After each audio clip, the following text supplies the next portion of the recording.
बिस्मिल्लाहिर्रहमानिर्रहीम। अस्सलाम वालेकुम। इस उम्मीद और दुआ के साथ कि आप खैरियत से हैं और हमारी आज की इस ट्रांसमिशन शहर रमज़ान को देखने के लिए और हमारा साथ देने के लिए हमारे साथ मौजूद हैं। ये है अरमला हसन और मैं हूं इमरान हसन। बाकायदा तौर पे जी प्रोग्राम का आगाज़ हम किया करते हैं, आपको मालूम है। एक और माशाल्लाह अल्हम्दुलिल्लाह रमज़ानुल मुबारक का रोज़ा अपने अख्तामी मराहिल की जानिब बढ़ रहा है, बल्कि अख्ताम को तकरीबन पहुँच ही चुका है। और हमारी कोशिश है कि आज के दिन भी आपके साथ न सिर्फ कुछ दीन की बातें की जाएँ और उनको समझने और सोचने की कोशिश की जाए, बल्कि जो दुनियावी मामलात के साथ दीन की इंटीग्रेशन है, जो हमारा फोकस रहा है पहले दिन से खैर रमज़ान के अंदर, उस पर भी हम बात करें। और हम कोशिश करेंगे कि अपने मेहमानों को भी इसमें शामिल रखें। लेकिन उसके साथ साथ बीइंग अ न्यूज़ चैनल और न्यूज़ शो भी समहाउ आपको पता है कि जो न्यूज़ अपडेट्स हैं उनकी आमद का सिलसिला भी जारी रहता है। आज फिर एक अहम दिन है पाकिस्तान के कौमी इदारों को लेकर और जो कौमी सूरत हाल है उसको लेकर, तो उस पर हमने बात करनी है। बिल्कुल, मुल्क के दो बड़े इदारों की बात करेंगे। सुप्रीम कोर्ट और पार्लियामेंट के दरमियान शदीद टकराव देखने में आ रहा है। इस महाज राय का फाइनल राउंड शुरू हो चुका है। पानी और अदालती महाज पर दोनों कहा जाए, दोनों महाज अगर गर्म हो चुके हैं तो ये गलत नहीं होगा। एक दूसरे के फैसलों और अहकामात को यकसर मुस्तरद किया जा रहा है। और सुप्रीम कोर्ट ने पार्लियामेंट का फैसला का जो फैसला है उसको सुप्रीम कोर्ट ने उड़ा दिया है, जबकि पार्लियामेंट और हुकूमत ने अदालती अहकामात को मानने के लिए वो दोनों तैयार नहीं है। ज़राए के मुताबिक जी आज सुप्रीम कोर्ट ने इलेक्शन फंड से मुतल्लिक बिल और करारदादों को मुस्तरद कर दिया। दो टोक अल्फाज में वाज़ेह किया है कि अदालती हुक्म पर अमल करना पड़ेगा। अदालत ने गवर्नर स्टेट बैंक को इलेक्शन कमीशन को फौरी 21 अरब रुपए जारी करने का हुक्म दिया और इलेक्शन कमीशन से पीर तक फंड्स मिलने या मिलने से ना मिलने से मुतालिक जो रिपोर्ट है वो भी तलब कर दी। हम दूसरी जानिब हुकूमत अपने मौक़िफ़ पे डटी है। फेडरल कंसोलिडेटेड फंड्स के लिए एक्ट ऑफ पार्लियामेंट ज़रूरी है। एक्ट ऑफ पार्लियामेंट के लिए बिल पार्लियामान ने मुस्तरद कर दिया है। क्या सुप्रीम कोर्ट के फैसले पर अमल दरामद होगा या नहीं? इस वक्त जो फेडरल कैपिटल है इसकी सूरत हाल बड़ी टेंस्ड है। दूसरी जानिब पाकिस्तान की इकॉनमी के लिए कुछ अच्छी खबरें आ रही हैं। अब से कुछ देर पहले अगर आपने एक्सप्रेस न्यूज़ देखा हो तो यूएई की तरफ से उम्मीद ये की जा रही है कि पाकिस्तान को कुछ $1 बिलियन मिल सकते हैं। इस पे काफ़ी हद तक काम कर लिया गया है, ऐसा कहना है हमारी वजारत का। सो इस पे तो नहीं, लेकिन फिलहाल हम सुप्रीम कोर्ट का जो मामला है इस पर अकील अफजल हमारे साथ मौजूद है, हमारे नुमाइंदे, ही रिपोर्ट्स फ्रॉम द कोर्ट। उनसे ज़रा बात करते हैं इस्लाम कि वो इस वक्त हमें इस हवाले से ताज़ा तरीन क्या बता पाएंगे। अकील, बहुत शुक्रिया, आप हमारे साथ मौजूद हैं। क्या सूरत हाल है जी, क्या डेवलपमेंट है आज की इस इंतहाई अहम मामले के ऊपर की? देखें, सुप्रीम कोर्ट ऑफ पाकिस्तान ने इस केस की तकरीबन 1 घंटा 10 मिनट जो कि 11 बजे समाअत शुरू हुई थी और 12:20 के करीब ये समाअत ख़त्म हुई है, जिसके बाद ज़राए से अभी तक इस चीज़ की तस्दीक तो हो गई है कि सुप्रीम कोर्ट ऑफ पाकिस्तान ने स्टेट बैंक को फौरी तौर पर 21 अरब रुपये वजारत ख़जाना को जारी करने का हुक्म दिया है, जो कि वजारत ख़जाना जैसे ही रकम मिलेगी उसको इलेक्शन कमीशन को फ्राहम कर देगी। और इस हवाले से इलेक्शन कमीशन पीर के रोज़ सुप्रीम कोर्ट ऑफ पाकिस्तान में एक तफसीली रिपोर्ट भी जमा करवा देगा। लेकिन अभी तक क्योंकि सुप्रीम कोर्ट का बराह रास्त हुक्म जारी, तहरीरी हुक्म जो है वो जारी नहीं किया गया, उसका इंतज़ार है, जो कि मुमकिन तौर पर यह तवक्को की जा रही है कि 4 से 5 के दौरान, यानी अभी किसी भी वक्त जो है वो जारी किया जा सकता है। लेकिन इसके आज का जो केस है इसकी समाज भी बड़ी दिलचस्प हुई, क्योंकि ये इन चैम्बर समाअत थी। नॉर्मली तो इस केस की जितनी भी समाअतें इससे पहले जो की गई थी वो तमाम ओपन अदालत में की गई, लेकिन आज की समाअत को इन चैम्बर रखा गया। और ज़राए ने इस चीज़ की तस्दीक की है कि सुप्रीम कोर्ट के अहकामात पर अमल दरामद ना होने के हवाले से जो मुअज़्ज़ज़ जज साहिबान थे, अदालत थी, वो काफ़ी बरहम नज़र आई। उन्होंने वजारत ख़जाना, स्टेट बैंक के अफसरान और अटॉर्नी जनरल पाकिस्तान की जानिब से ख़ास तौर पर जो मौक़िफ़ अपनाया गया उस पर इजहार बरहमी का इजहार किया। वफाकी हुकूमत की जानिब से जो मौक़िफ़ अपनाया गया उसमें अटॉर्नी जनरल पाकिस्तान ने यह बताया कि सुप्रीम कोर्ट के अहकामात पर वफाकी हुकूमत ने अमल करते हुए फौरी तौर पर काबीना से इसकी मंजूरी ली और बिल जो है वो मंजूरी के लिए पार्लियामेंट को भेज दिया गया। लेकिन कंसोलिडेटेड फंड जो है वो उसमें से बराह रास्त रकम नहीं ली जा सकती, क्योंकि ये जो 21 अरब रुपये हैं एक बड़ी रकम है। इसके लिए फौरी तौर पर हुकूमत इसको निकाल कर इलेक्शन कमीशन को नहीं दे सकती, इसके लिए बाकायदा पार्लियामान की मंजूरी ज़रूरी थी। लेकिन इस बिल को पार्लियामान ने मुस्तरद कर दिया और मुस्तरद होने के बाद हुकूमत का ये मौक़िफ़ है कि जब पार्लियामान बिल को मुस्तरद कर दे तो हम पैसा जारी नहीं कर सकते, क्योंकि इसकी इजाज़त हमें अल्टीमेटली जो अखराजात होते हैं किसी भी नवैयत के हों चाहे, उसकी मंजूरी पार्लियामान से ही लेनी पड़ती है। लेकिन जिस पर दूसरी जानिब सुप्रीम कोर्ट ने स्टेट बैंक के अफसरान से भी इस्तफसार किया, तो उनकी जानिब से यह मौक़िफ़ अपनाया गया और अदालत को बताया गया कि 21 अरब रुपए की जो रकम है वो फंड्स में मौजूद है और इसकी अगर को मुनासिब कानूनी तरीक़ाकार जो है वो सामने आ जाए तो उस पर जो है रकम की फराहमी की जा सकती है। अकील, एक चीज यहाँ पे वाजे कीजिएगा, क्या अभी भी सुप्रीम कोर्ट का जो हुक्म है वो वजारत खजाना के लिए ही है?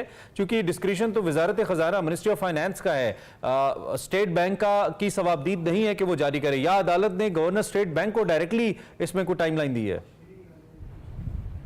देखिए, दो चीजें हैं। रकम जो है वो स्टेट बैंक ऑफ पाकिस्तान के पास मौजूद है, उसके लिए जो मुआवनत करनी है वो वजारत खजाना ने करनी है। यानी रकम के लिए इब्तदाई मराहिल जो होंगे वो वजारत खजाना की जानिब से किए जाएंगे।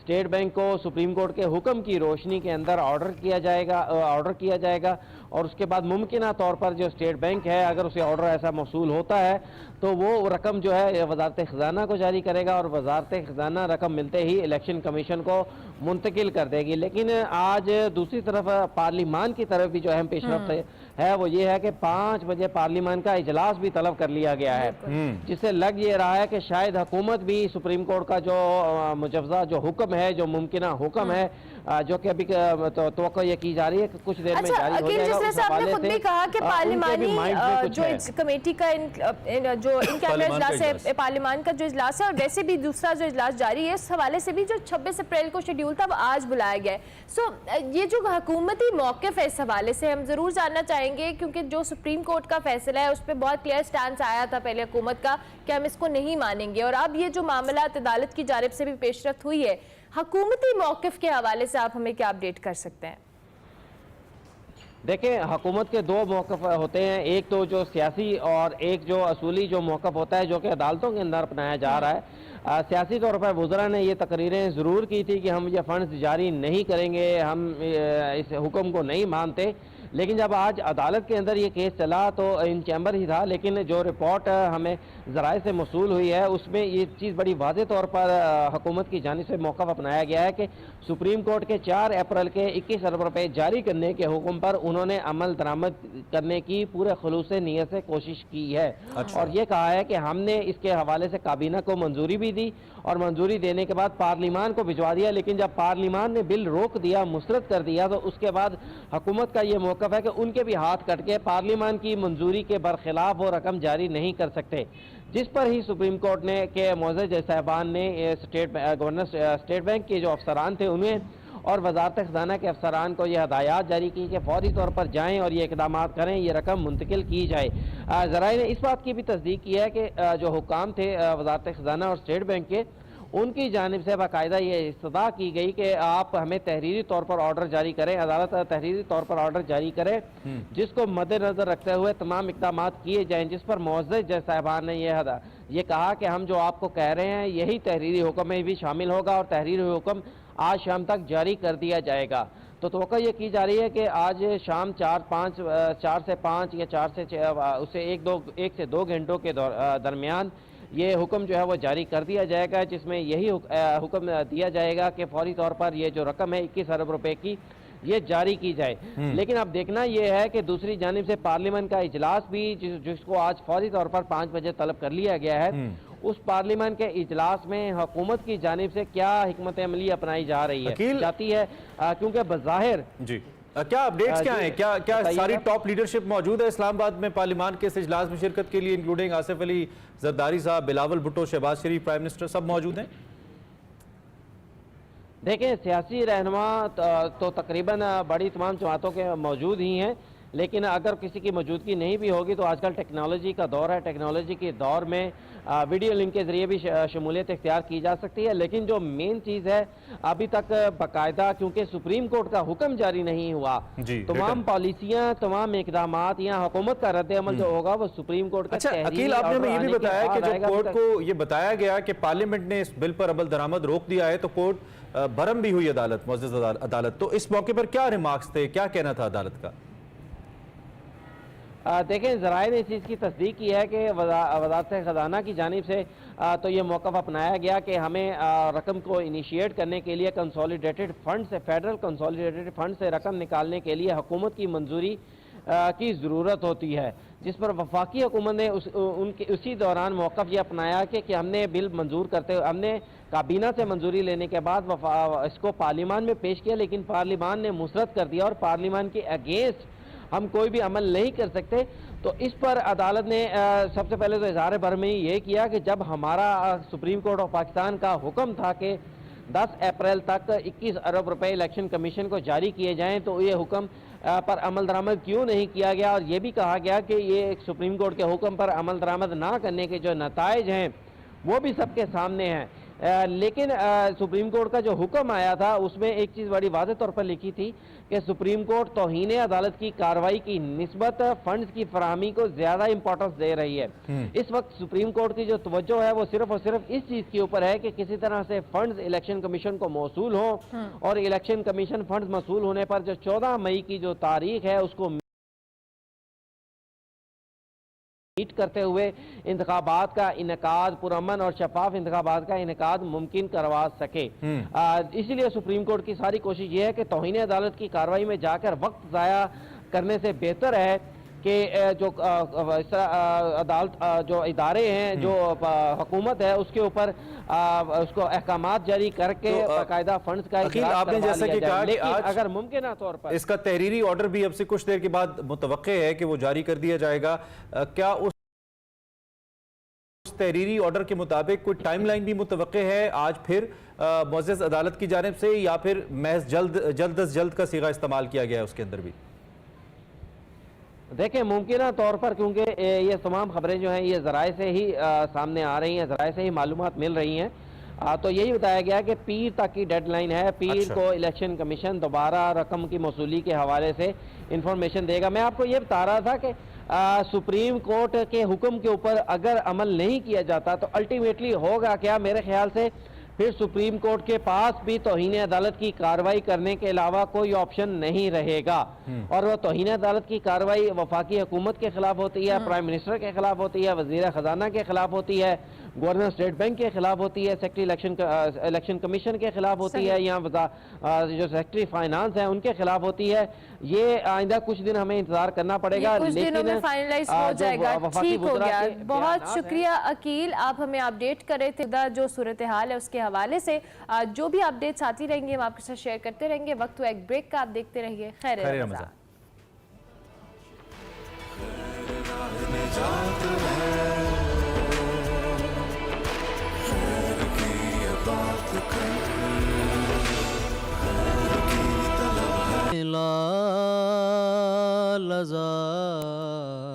लालजार फिरते गए वो सुए लालजार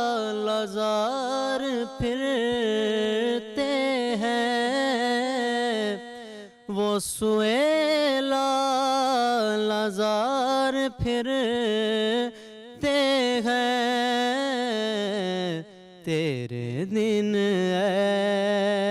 बहार फिरते हैं, तेरे दिन ए बहार फिरते हैं। वो सुए लालजार फिरते हैं। और जो तेरे दर से यार फिरते हैं, जो तेरे दर से यार फिरते हैं, दर बदर यूं ही ख्वार फिरते हैं, दर बदर यूं ही ख्वार फिरते हैं। वो सुए लालजार फिरते हैं। और उस गली का गदा हूँ मैं जिसमें, उस गली का गदा हूँ मैं जिसमें मांगते ताजदार फिरते हैं, मांगते ताजदार फिरते हैं, वो सुएला लाजार फिरते हैं। और कोई क्यों पूछे तेरी बात रज़ा, कोई क्यों पूछे तेरी बात रज़ा, तुझसे शैदा हजार फिरते हैं, तुझसे शैदा हजार फिरते हैं, वो सुएला लाजार फिरते हैं। माशाअल्लाह, सुभान अल्लाह। अली हसन सना खान रसूल सल्लल्लाहु अलैहि वसल्लम हदिया नात पेश कर रहे थे। बहुत शुक्रिया हसन, बहुत खूबसूरत नात आपने हमारे सामने पेश की। इस उम्मीद के साथ कि आप खैरियत से हैं, बाकायदा तौर पर खैर रमज़ान का सिलसिला शुरू करते हैं। इससे पहले तो हम कुछ करंट अफेयर्स पे भी बात कर रहे थे, लेकिन अब ज़िक्र है दीन की तबलीग का, दीन की अशात का और माशरे की इस्लाह का, जो हमारा आज का मौजू है। तो खानकाही निज़ाम का इसमें ख़ास तौर पे बड़े सग़ीर की हम अगर बात करें तो बहुत ही कलीदी किरदार रहा है, नाकाबिल फ़रामोश किरदार है। ये किरदार इस कदर रोशन और अजीम है कि हम अगर इस उम्मत की इस्लाह और तबलीग व अशात के हवाले से बात करते हैं तो कोई तारीख़ खानकाहों की बोरिया नशीनों के तस्करे के बगैर मुकम्मल नहीं होती। बिलखुसूस हम अगर जैसे कि मैंने कहा कि बड़े सग़ीर की सरज़मीन का जिक्र करें तो आज तक क़ाल अल्लाह क़ाल रसूलुल्लाह सल्लल्लाहु अलैहि वसल्लम और तौहीद रिसालत की जो आवाज़ की गूंज रही है वो इसी चश्मे की और इसी फैज़ की बरूने मन्नत है। इन्हीं खानकाहों के दावती और तबलीगी काविशों का नतीजा है कि करोड़ हा इंसान मुशर्रफ ब इस्लाम हुए और इस्लाम को उन्होंने कबूल किया और अल्लाह के जो वली थे, अल्लाह के जो प्यारे थे, उन्होंने शम्मे तौहीद और रिसालत लोगों के दिलों में रोशन की। बिल्कुल, खुतबा हिज्जतुल वदा के हवाले से बात करें, जब आप नबी करीम सल्लल्लाहु अलैहि वसल्लम इरशाद फरमा रहे थे तो आपने सहाबा कराम रज़ियल्लाहु अन्हुम से पूछा कि क्या मैंने दीन की तालीमात आप तक पहुँचा दी? तो तमाम सहाबा ने एक ज़बान होकर जवाब दिया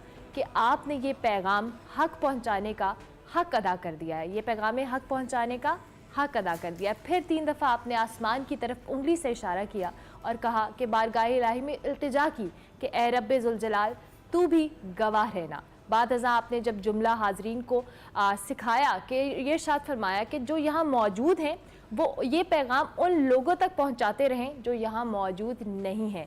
सहाबा करम रज़ियल्लाहु अन्हुम ने वहाँ से उठे, इस फरमान रसूल सल्लल्लाहु अलैहि वसल्लम को पल्ले से बांधा और पूरे कुर्रा अर्ज़ पे बात की जाए, जहाँ तक उनसे बंद पड़ा उन्होंने दीन हक़ के खूबसूरत पैगाम को पहुँचाया। और उस वक्त से लेकर अगर आज तक बात की जाए तो इस्लाम की तरवीज और इशाअत का ये काम जो बंदा खुदा कर रहे हैं और अभी तक ये जारी व सारी है। बिल्कुल, मुख्तलिफ बंदगाने खुदा की तरफ से ये ड्यूटी जारी है, इस्लाम की तरवीज और अशात का जो काम है। वैसे तो ये अल्लाह रब्बुल इज़्ज़त की तौफ़ीक़ के मरहूने मन्नत है, लेकिन अल्लाह ने तफ़वीज़ किए कुछ लोग, अल्लाह ने इनाम किए कुछ लोग जिनको हम सूफ़ियाए कराम कहते हैं, जिन्होंने खुलूस और मोहब्बत से अल्लाह रब्बुल इज़्ज़त के लिए अपनी ज़ात को, जिसे कहते हैं फ़ना फ़िल्लाह किया और बिछा दिया अपने आप को इस काम के लिए। यूनी सूफ़िया की ही मेहनत और स्ट्रगल का नतीजा है कि आज इस मुख्तसर अरसे में इस्लाम इस पूरी कायनात के अंदर सबसे बड़ा मज़हब है और एक नूर बनकर छाया है। इसके मानने वाले हज़ारों नहीं, लाखों नहीं, करोड़ों नहीं, अरबों के अंदर मौजूद हैं और रहती दुनिया तक रहेंगे। और यकीनी तौर पे ये बुज़ुर्गान की अपनी हस्ती थी, उनका किरदार था जिसकी वजह से आज लोग इस्लाम को मानते हैं। It started with the greatest personality of the universe नबी करीम हज़रत सल्लल्लाहु अलैहि वसल्लम, और फिर उनका पैगाम लेकर लोग पहुँचते गए और कारवां बनता गया। इसी पे हमने बात करनी है कि सूफिया का क्या किरदार रहा है और क्या सूफिया का जो किरदार है हम उसका वो ड्यू क्रेडिट उनको दे पाते हैं और क्या उस किरदार का जो का मुतय्यन करना है वो उसी तरह से कर पाते हैं जैसे उसका मेयार है, क्या उसका एसेंस अभी तक बरकरार है। इस पे हमने बात करनी है। हमारे साथ फ़ाद काज़मी साहब मौजूद हैं, the most pertinent person to talk about this particular matter. हम इनसे बात करेंगे। Thank you very much for being here. बहुत शुक्रिया, आप तशरीफ लाए। बहुत ही अहम मौजू है और बहुत ही मीठा भी और रूहानी तौर पे बड़ा रूह को ताज़ा कर देने वाला भी, जिन बुजुर्गान का जिक्र है। तो मैं आपको देता हूँ फ्लोर, आप इस पर जो भी कहना चाहें। Thanks a lot Imran and Nirmala for having me on the show. और बहुत ही इंपॉर्टेंट टॉपिक है, इसमें कोई शक नहीं है। और वेस्ट के अंदर हमारे एक बहुत बड़े राइटर गुजरे, बल्कि बाद में वो रिवर्ट हुए, मुस्लिम स्कॉलर गाय ईटन जी।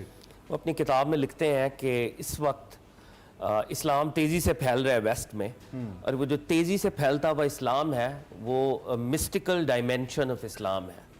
वो इस्लाम का मिस्टिकल वर्जन है, इस्लाम का सूफियाना वर्जन है, जिसके तहत ये इस्लाम की तबलीग और इशाअत हो रही है। तो आज भी वेस्ट में इस्लाम का जो सबसे बड़ा मैसेज है वो टूवर्ड्स थ्रू मिस्टिसिज्म जा रहा है। मगर सवाल ये, कुछ बेसिक से पहले हम इसको ज़रा देखने की कोशिश करते हैं। क्या तसव्वुफ किसी ख़ास ड्रेस कोड का नाम है? क्या तसव्वुफ मज़ारों पे जाकर ख़ास अंदाज में बैठने का नाम है?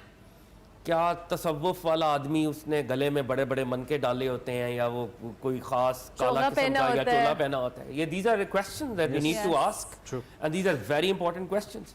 और क्या जो सूफियाए कराम है, मैं जिनका नाम लेना चाहूँगा आगाज़ में, हसन अल बसरी, दाऊद ताई, हबीब अल अजमी, जुनैद अल बगदादी, अली बिन उस्मान हजवेरी, अब्दुल कादिर जीलानी, क्या ये लोग जिस तसव्वुफ की बात कर रहे थे, या ख्वाजा मोइनुद्दीन चिश्ती अजमेरी, और आज जो तसव्वुफ के नाम पे हो रहा है, क्या यही तसव्वुफ है? ये भी सवाल हमने एड्रेस, अगर आज मौका हुआ तो इस सवाल को ज़रूरी है कि इसको हम एड्रेस करें। आगाज़ में प्रॉफेट सल्लल्लाहु अलैहि वसल्लम की एक हदीस पाक आपके सामने रखता हूँ। ये हदीस बुखारी में भी है, मुस्लिम में भी है। जनाब उमर फ़ारूक रज़ी अल्लाह तआला अन्हु भी इसको रिवायत करते हैं, जनाब अबू हुरैरा रज़ी अल्लाह तआला अन्हु भी इसको रिवायत करते हैं। Two towering Muslim scholars and companions of the prophet सल्लल्लाहु अलैहि वसल्लम। हदीस लंबी है, बड़ी वजद अंगेज़ है, मैं उसको मुख्तसर करके मफ़हूम के दर्जे पे आपके साथ शेयर करता हूँ। प्रॉफिट सल्लल्लाहु अलैहि वसल्लम के पास एक शख्स आए, सफ़ेद लिबास पहना हुआ है, पर्ल वाइट ड्रेस। वो प्रॉफिट सल्लल्लाहु अलैहि वसल्लम के साथ नी टू नी अपने घुटने जोड़कर बैठ जाते हैं।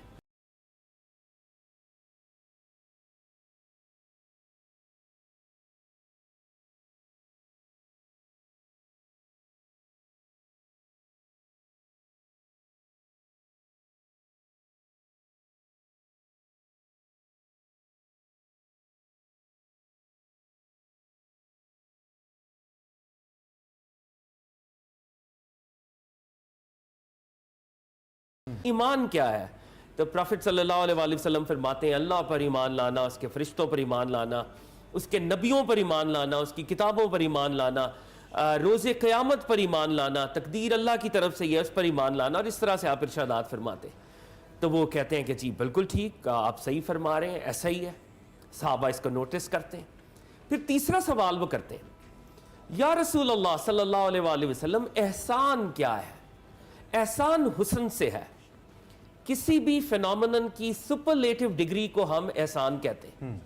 आप किसी भी फिनोमेनन में एक्सीलेंट हो जाएं तो आप उस फिनोमेनन के मुहसिन होंगे। तो अब सवाल था, इस्लाम क्या है, ईमान क्या है? अब पूछ रहे हैं एहसान क्या है, इस फिनोमेनन की एक्सीलेंस क्या है?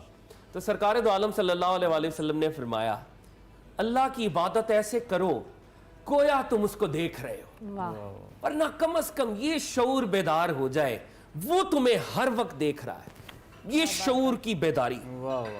अब इस हदीस के ऊपर अगर हम गौर करें तो ये 3 लेवल्स हैं, इस्लाम, ईमान, एहसान। इस्लाम में जब हम अल्लाह को एक कहते हैं तो रिचुअल्स फर्ज हो जाते हैं, कुछ फराइज, ऑब्लिगेशंस, नमाज, रोज़ा, ज़कात, हज।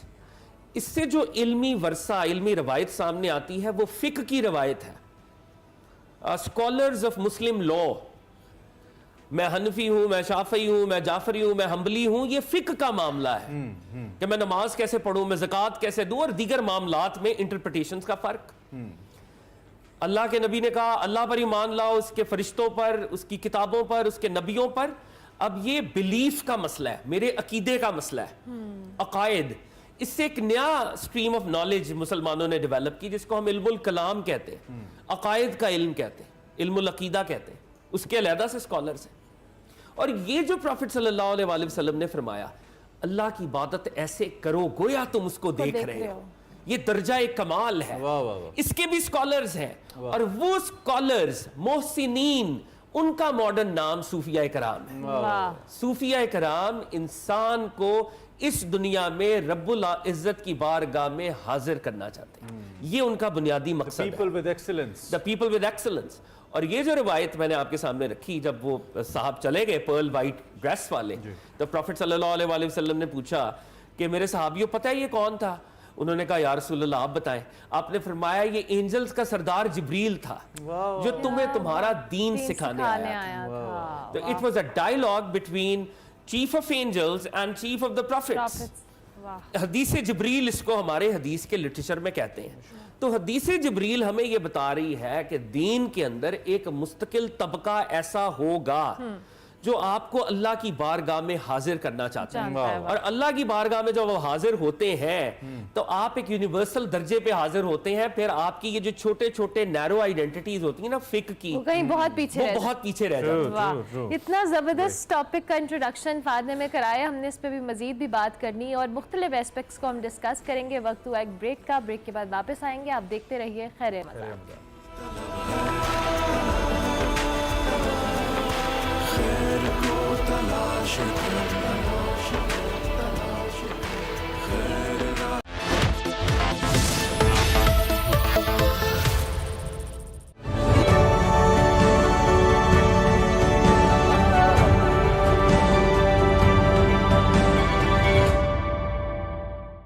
आपकी शख्सियत की पहचान, फायजा ब्यूटी क्रीम, पहचानो खुद को।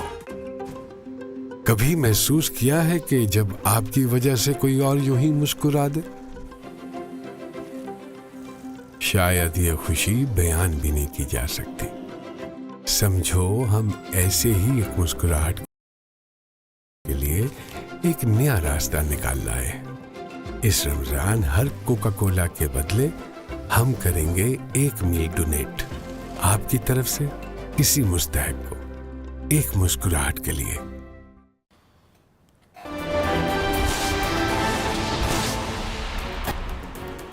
कौमी असम्बली का इन कैमरा इजलास जारी। आला अस्करी हुकाम की कौमी सलामती पर ब्रीफिंग। आज़ाद कश्मीर कानून साज असम्बली का इजलास कोरम पूरा न होने पर कल तक मुलतवी कर दिया गया।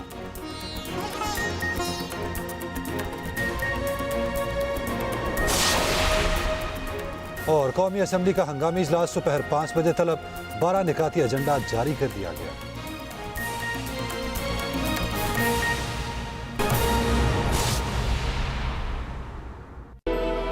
पाकिस्तान के मुख्तलिफ शहरों में आज इफ्तार के औकात।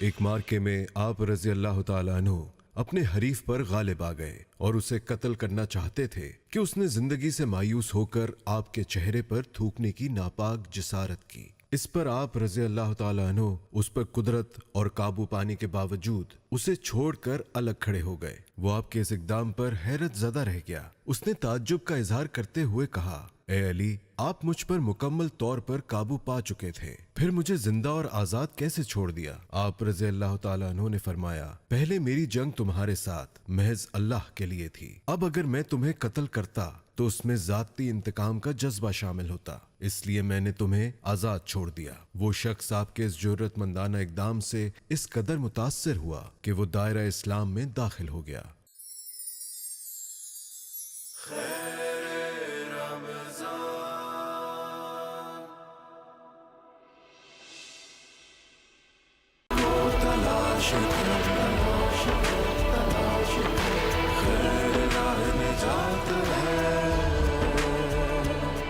खैर रमज़ान में आपको एक बार फिर से खुश आमदीद। मेहमानों से गुफ्तगू का सिलसिला तो जारी है, लेकिन आज हमने एक गुस्ताखी की है, और वो गुस्ताखी ये है कि आज हमने सेगमेंट के आगाज में आमना का इंट्रोडक्शन नहीं कराया। अल्लाह के प्यारों का जिक्र है और आमना हमें खाना खिलाती है, तो और आज पता नहीं इफ्तारी मिलेगी या नहीं मिलेगी, ये हमें नहीं पता। आमना अस्सलाम वालेकुम, कैसी हैं आप? मैं बिल्कुल ठीक हूँ। आप कैसे हैं? इदारा बहुत माजरत का है कि आपको हमने पहले इंट्रोड्यूस नहीं कराया। टॉपिक और डिस्कशन जब साथ आते हैं तो वो इतनी अच्छी होती है कि बस सब उसमें खो जाते हैं। आमना, आप अगर किचन में नहीं बनाएंगी तो इफ्तारी नहीं मिलेगी। क्या बना ऐसी कोई स्ट्राइक नहीं कर रही हूँ मैं। क्या बन रहा है? एक्चुअली आप रिप्रेजेंटेशन है उन तमाम लाखों खवातीन की उस किचन में, सो बड़ा जरूरी है। जरूरी है। अब आप बताइए क्या बना रही है? जी, आज मैं फ्रूट केक बना रही हूँ और साथ में जी हम ब्रेड पिज़्ज़ा बनाएंगे। एंड जी, और इसके साथ हम इसको कॉम्बो कर रहे हैं डलगोना मोका कैफे जो है वो आज हम बनाएंगे। बड़ा मुश्किल नाम है वैसे लेकिन ठीक है, हम इसको भी जरूर आपसे कहेंगे। अभी आप मिक्सिंग क्या करेंगे? मैं जो केक है उसकी मैं प्रिपरेशन, क्योंकि वो मैंने बेक होने के लिए डालना है तो मैं उसकी प्रिपरेशन कर ली है। मैंने ये एग्स हैं, 2 एग्स लिए हैं, इसमें 1 कप शुगर डाल के मैंने इसको बीट कर लिया। देखिए काफ़ी फ्लफी सी हो गई है ये। और इसके अंदर अब मैंने जस्ट ऑयल ऐड करके फिर इसमें मैं ड्राई इंग्रेडिएंट्स डालूंगी। ठीक है, ओके। ऑयल ऐड होगा इसमें, हाफ कप ऑयल इसमें जाएगा। इसके अंदर फ्रूट, ड्राई फ्रूट्स जो भी आप ऐड करना चाहें, दैट्स योर चॉइस। अब नहीं बेक ही होगा ना? जी जी, बेक होगा ये बिल्कुल फ्रेश ही। मैंने वैसे थोड़े से रेजिन्स लिए हैं, तरीके से यूटिलाइज कर रहे हैं। कोकोनट क्रश लिए हैं। अवन आया इस किचन के अंदर, हमने बनाना, ब्रेड, कपकेक सब खा लिया है, सो इट्स गुड। ये अब मैं ड्राई इंग्रेडिएंट्स इसमें बड़ा ग्रेजुअली जो है वो मिक्स करूंगी, ताकि ये जो इसकी फ्लफीनेस है ये ना, असल जो है इसका थीम ये होता है, क्योंकि फिर जो केक हमारा बिल्कुल फ्लफी बनता है, सॉफ्ट बनता है, वो इस वजह से बनता है। ये ठीक हो गया। ये करके अंदर मैं इसके अंदर बेक होने के लिए डाल दूंगी। साथ में आपको जो ब्रेड पिज़्ज़ा है इसकी थोड़ी सी बता देती हूँ जब तक मैं ये मिक्स कर रही हूँ। ये मैंने चिकन लिया है, इसको मैंने सॉल्ट, पेपर और रेड चिली और साथ में थोड़ा सा तिक्का पाउडर आप इसमें ऐड कर लें। अगर आप तिक्का बनाना चाहते हैं तो वो मैंने डाल के इसको चूल्हे पे बना लिया है। बिल्कुल छोटे छोटे मैंने चंक्स हैं, क्योंकि ये इसकी जगह पे आप पीटा ब्रेड भी ले सकते हैं, रेडी हैंडी, अगर आपने मिनी पिज़्ज़ाज़ बनाना है तो कुछ भी। ठीक है, अब ना हम आपकी तरफ दोबारा आते हैं, आप अपनी मिक्सिंग करें, अपनी चीज़ों को सेटल करें। मीनवाइल हमारा टॉपिक इतना इंटरेस्टिंग है, जी सूफिया इकराम रहमतुल्लाह ताला अलैहिम अजमईन की बात हो रही है, और बहुत ज़बरदस्त तरीके से कहाँ से ये सिलसिला शुरू हुआ, सवाल जवाब का। सवाल की बड़ी इंपॉर्टेंस है, जो उमूमी तौर पे इस दौर के अंदर फ़हद हमारे बच्चों को ना हम पूछने की इजाज़त देते हैं और ना उस जानिब ले जाते हुए हमारे जो उलमाए दीन हैं अहद हाजिर के, वो कुछ ख़ास कन्वीनियंस, आसानी महसूस करते हैं। हालांकि ये जो सुन्नत जिब्रील अलैहिस्सलाम आपने बताई है नबी करीम सल्लल्लाहु अलैहि वसल्लम के सामने, और हदीस जिब्रील आपने पढ़ी है, इसमें तो लगता है कि सवाल जो है ये उनकी सुन्नत है और ये बहुत ज़रूरी है।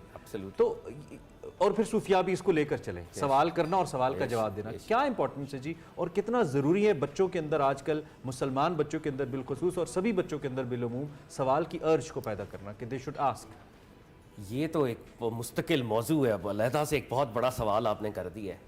देखें, इल्म की बुनियाद तजस्सुस पे है, जेन्युइन क्यूरियोसिटी। अगर आपके अंदर जेन्युइन क्यूरियोसिटी पैदा हो गई है तो ऑफ कोर्स आपके सवालात होंगे और आप जेन्युइनली वो पूछना चाहेंगे और यू विल वांट आंसर्स। जब आप जेन्युइनली सवाल करते हैं आपको जेन्युइन इल्म मिलता है। लेकिन इसकी एक फ्लिप साइड है। फ्लिप साइड ये है कि बाज़ औक़ात हम सीखने के लिए सवाल नहीं करते, अगले को गिराने के लिए, डिग्रेड करने के लिए, ह्यूमिलिएट करने के लिए, कमतर साबित करने के लिए। तो सवाल जेन्युइनली किया जाए, सीखने के लिए किया जाए, लर्न करने के लिए किया जाए, तो ऑफ कोर्स सरकार दो आलम अलैहिस्सलातु वस्सलाम ने तो अब सहाबा के सामने बिल्कुल he was an open book. आका अलैहिस्सलातु वस्सलाम जो कि रब्बुल इज़्ज़त के साथ वही के ज़रिए राब्ते में है, even he would present himself कि आप मुझसे सवाल करें, पूछें। हज़रत अली अल मुर्तज़ा जो कि सूफिया उनको अपना इमाम मानते हैं, शहंशाह विलायत, मंबाई विलायत। हज़रत अली अल मुर्तज़ा का मशहूर कॉल है, सलूनी सलूनी, पूछ लो मुझसे। तो ही वुड इनकरेज कि आप मुझसे सवाल करें। तो हमारे सूफिया कराम तो इस पर बहुत, और आपने सवाल की बात की, तो हमारे तसव्वुफ के जो 3-4 बड़े टेक्स्ट हैं जिनको हम मैनुअल्स कहें, किताबुल लुमा है, कुतुल कलूब है, रसाला कुशैरिया है, वारिफुल मुआरिफ है, इसी तरह एक बड़ा सेंट्रल टेक्स्ट है वो कश्फुल माजूब है, दाता साहब रजी अल्लाह ताला अन्हु, शेख अजमेर की किताब। और इस किताब का मुहर्रिक क्या था, कैटलिस्ट क्या था? उनके एक स्टूडेंट हज़रत अबू सईद हजवेरी ने उनसे सवाल किया, सर व्हाट इज़ सूफीज़म? सूफियों के मकामात, सूफियों के अहवाल, सूफियों के अकायद, सूफियों की प्रैक्टिसेस, रूह क्यों रब की तरफ जाना चाहती है, नफ्स क्यों रब से दूर भागता है। कि उन्होंने 4-5 सवाल उन्होंने हज़रत अली हजवेरी से पूछे। हज़रत अली हजवेरी ने यह फरमाया कि तुम्हारा सवाल क्योंकि इतना बड़ा है तो मेरे पे फ़र्ज है कि तुम्हारे सवाल का जवाब दूं, बोल के नहीं दे सकता, कलम से दूंगा, क्योंकि ये सवाल इतना बड़ा है, it requires an entire text, an entire book. तो हज़रत अली हजवेरी ने फिर कश्फुल माजूब लिखी। तो कश्फुल माजूब लिखने की वजह भी एक सवाल था, जो आपने जैसे कहा ना कि सवाल, तो सवाल की बहुत इंपॉर्टेंस है। अब हम अगर उसी बात को दोबारा से, वो जो हदीस जिब्रील से हम एक लेवल आगे आए, बहुत से लोग ये समझते होंगे कि शायद नाउज़ुबिल्लाह लोगों ने ऐसे कहा भी या समझा भी, फहम में थोड़ी सी गलती लगी, लोगों को मुगालता हुआ कि तसव्वुफ नाउज़ुबिल्लाह कोई पैरेलल ट्रेडिशन है, एक दीन है और ये पैरेलल कोई अलग से चीज़ है। तो ये बिल्कुल गलत बात है, मफरूज़े पे मबनी है। तसव्वुफ बुनियादी तौर पे दीन के एक्सेलेंस की तरफ जा रही है, और आप एक्सेलेंस पे तब तक जा नहीं सकते जब तक आप शरीयत के मामलात के ऊपर आमिल नहीं है। नमाज, रोज़ा, ज़कात, हज तो फंडामेंटल बुनियादी चीज़ है, कंपल्शन है ये। कोई सूफी ये नहीं कह सकता कि जी मैं दिल की नमाज पढ़ रहा हूँ, ऐसा नहीं होगा। दाता साहब ने नमाज, रोज़ा, ज़कात, हज के ऊपर चैप्टर्स लिखे हैं और फरमाया है कि जो सूफी अल्लाह की बारगाह में हाजिर होना चाह रहे हैं उसका पहला गेट वे नमाज, दूसरा गेट वे ज़कात, तीसरा गेट वे रोज़ा, चौथा गेट वे हज। How can you bypass this? And it all leads to the purity. And it leads to purity. Absolutely. ये कैटलिस्ट है। फिर एक मुगालता ये भी हो सकता है कि मैं अगले दिन एक टेलीविजन शो पे, मैं साहब का नाम नहीं लेता, बड़े मोहतरम है मेरे लिए, लेकिन उन्होंने कहा जी सूफिया जो हैं वो कुटिया के अंदर उन्होंने बंद कर दिया। वो एक खानका बनाई और खानका बुनियादी तौर पे सेपरेशन थी, जबकि नबी सल्लल्लाहु अलैहि वसल्लम ने फरमाया है, और सूफिया तो उनकी रवायतों के पाबंद है कि मेरे दीन में कोई रहबानियत नहीं है। इसका क्या मतलब है कि परमानेंटली दुनिया को कोई नहीं छोड़ सकता। You will be a husband at some point in time, you are a brother, you are a sister, you are a wife, आपने ये रोल्स पूरे करने हैं। तो सूफिया कराम अपने टेक्स्ट के अंदर ये लिखते हैं, ये कहते हैं तन्हा वो नहीं है जो गार में बैठ के तन्हा है। मैं हजरत दाता साहब को कोट कर रहा हूँ, तन्हा वो है जो दुनिया में है, दुनिया के सारे काम कर रहा है, रिज़्क़ हलाल कमा रहा है, अपने बच्चों को खाना खिला रहा है, हुकूक़ुल इबाद को अदा कर रहा है, लेकिन उसका दिल दुनिया में नहीं है, दिल रब के साथ है। ये ट्रू तन्हाई है, और ये ट्रू एसेंस है उनकी बातों का। एसेंस है। सूफिया कराम इस पे भी बहुत एम्फसाइज करते हैं। वो जी खास ड्रेस कोड पहनना है आपने, दाता साहब ने पूरा चैप्टर लिखा गुदड़ी के ऊपर। सूफी पुराने वक्त में एक खास लिबास पहना करते थे एट सम पॉइंट, लेकिन दाता साहब ने कहा असल में ये तो जाहिर है ना, लिबास में तसव्वुफ नहीं है। तसव्वुफ ये है कि तुम्हारे दिल के ऊपर गुदड़ी हो, तुम्हारे दिल में सादगी हो। कुछ लोगों ने कहा कि जी तसव्वुफ फकीरी है, तो फकीरी का मतलब है गरीब होना। हजरत अली हजवेरी ने कहा इसका कोई ताल्लुक अमारत और गुर्बत से नहीं है। तुम हजरत उस्मान गनी की तरह अमीर हो सकते हो और तुम फकीर हो सकते हो। वाह वाह। तुम हजरत अली उल मुर्तजा, अली उल मुर्तजा की तरह तुम ज़ाहिरी तौर पे फकर इख्तियार करके भी फकीर हो सकते हो। बुनियादी बात यह है कि तुम्हारे दिमाग में, तुम्हारे दिल में दुनिया की चाहत ना हो। सामान की किल्लत और कसरत, सामान की किल्लत और कसरत तुम्हारे अंदर एरोगेंस या गम पैदा ना करे कि सामान ज्यादा हो गया, वेल्थ ज्यादा हो गया। फेथ या बिलीव होना चाहिए उसके लिए। अल्लाह इसमें एक बड़ा अहम नुक्ता है और ये उसी जानिब है जो यकीनी तौर पे पहले भी आपसे पूछा जाता होगा। हमारे आजकल आसपास जो हम देखते हैं ये कल्चर है, this is called culture. I mean बहुत सारे, हर कोई भी कब्रिस्तान पाकिस्तान का ऐसा नहीं है जहाँ पे हमें 1, 2, 3 मज़ारात ना मिले मुख्तलिफ बुज़ुर्गों के। और इनकी कसरत की वजह से बहुत सारे लोगों के अंदर जो मानना चाहते हैं, जो इन सूफिया की बातों को फॉलो करना चाहते हैं, उनके दिल में शुक्र को शुबात पैदा कर देते हैं कि जी मैं इस पे जाऊं, मैं इन पे दुआ करूं कि ना करूं। और जाहिर बात है जब इतनी कसरत होगी, जब हर जगह ही आपको कोई मिलेगा तो बंदा कहता है यार एने अल्लाह दे प्यारे ने फिर हंसी कितने गए। मतलब ये क्वेश्चन फिर सामने आता है। तो सीइंग दिस कल्चर, खास तौर पे पाकिस्तान को, इस पे आप क्या कमेंट करेंगे? देखें वही वाली बात है, एक तसव्वुफ की रियलिटी है। दाता साहब एक जगह फरमाते हैं, बड़ी इंटरेस्टिंग बात करते हैं, कहते हैं कि प्रॉफिट सल्लल्लाहु अलैहि वसल्लम के दौर में तसव्वुफ एक एक्सपीरियंस था, इसका कोई अलहदा से नाम नहीं था। अब एक नाम है और पीछे एक्सपीरियंस कोई नहीं है। वाह वाह वाह। तो हमारे साथ ये हो रहा है True. कि तसव्वुफ के नाम पे जितनी मैल प्रैक्टिसेस हम कर रहे हैं, Yes. कल को यही औलिया अल्लाह हमसे लाने बिरात करेंगे। आप तसव्वुफ की जितनी भी मैल प्रैक्टिसेस, मैं जान के पब्लिकली उसके ऊपर बात नहीं करना चाहता क्योंकि मैं एक पब्लिक फोरम पे बैठा हूँ, लेकिन आप सोच लें जितनी भी हैं जो हमारे माइंड में जो आती आपके है, माइंड में ऑब्जर्व है करते और जो हैं। आपके व्यूअर्स के माइंड में भी होंगी, किसी सूफी की किताब उठाएं, वो इबारत वहां से मिलेगी नहीं आपको कभी। तसव्वुफ पे एम्फेसिस होगा तौहीद के ऊपर। आप कबूर पे जाके दुआ कर सकते हैं, दर्जात की बुलंदी की दुआ भी कर सकते हैं, वो किसी के लिए भी कर सकते हैं, उसके लिए किसी का सूफी होना जरूरी ही नहीं है, वो तो जरूरी किसी नहीं है। गुनाहगार की कब्र पे तो लाजमी है, लाजमी जाना चाहिए, बिल्कुल। लेकिन जो मैल प्रैक्टिसेस हो रही हैं उसका तसव्वुर नहीं है। हजरत अब्दुल कादिर जिलानी के नाम पे जो आप बातें कर रहे हैं, उनको खुद नहीं पता कि ये बातें मेरे नाम पे होंगी। हजरत अली हजवेरी के नाम पे जो बातें हो रही हैं, उनको खुद नहीं पता कि ये मेरे नाम पे, वो तो ऐलान बिरात कर देंगे। तो हमारा ये जो एक कल्चरल फिनोमिनन है तसव्वुफ के नाम पे, दो तीन चीजें हो रही हैं। एक तो तसव्वुफ के नाम पे हम दीन से बगावत को हम तसव्वुफ समझते हैं कि जी हम जो मर्जी करते रहें, दैट इज तसव्वुफ। सर्टेन मैल प्रैक्टिसेस को अडॉप्ट करते रहें, दैट इज तसव्वुफ। दैट इज नॉट तसव्वुफ। तसव्वुफ शरीयत की ऐसी पाबंदी है कि आप अल्लाह की बारगाह में हाजिर हूँ। फाद अब रोकने को जी नहीं चाहता, लेकिन मजबूरी। आपका बहुत शुक्रिया इस अहम मौजू पे आप हमारे दिलो दिमाग के दरीचे खोल रहे थे और हकीकत की जानिब हमें लेके जाने की कोशिश करते। यही हमारी कोशिश है कि हमें भी अल्लाह रब्बुल इज़्ज़त इसके लिए कबूल फरमाए और आप देखने वालों की भी जो कोशिश है समझने की, वो कबूल फरमाए। हमने ब्रेक पे जाना है? नहीं, हमने सेगमेंट दिखाना है हमारा मुस्लिम साइंटिस्ट। आपको पता है रोजाना की बुनियाद पे जैसे वकार भाई कुछ ना कुछ हमें बताते हैं साइंटिस्ट के हवाले से। आज के मुस्लिम साइंटिस्ट कौन है, देखते हैं।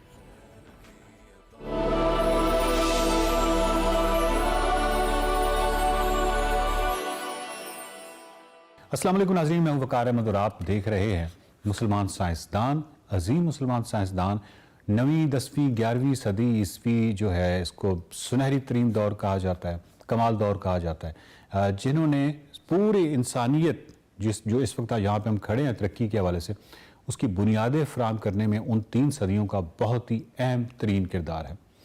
बात करेंगे अल राज़ी की, और राज़ी की वजह से बहुत सारी दिलचस्प बातों की।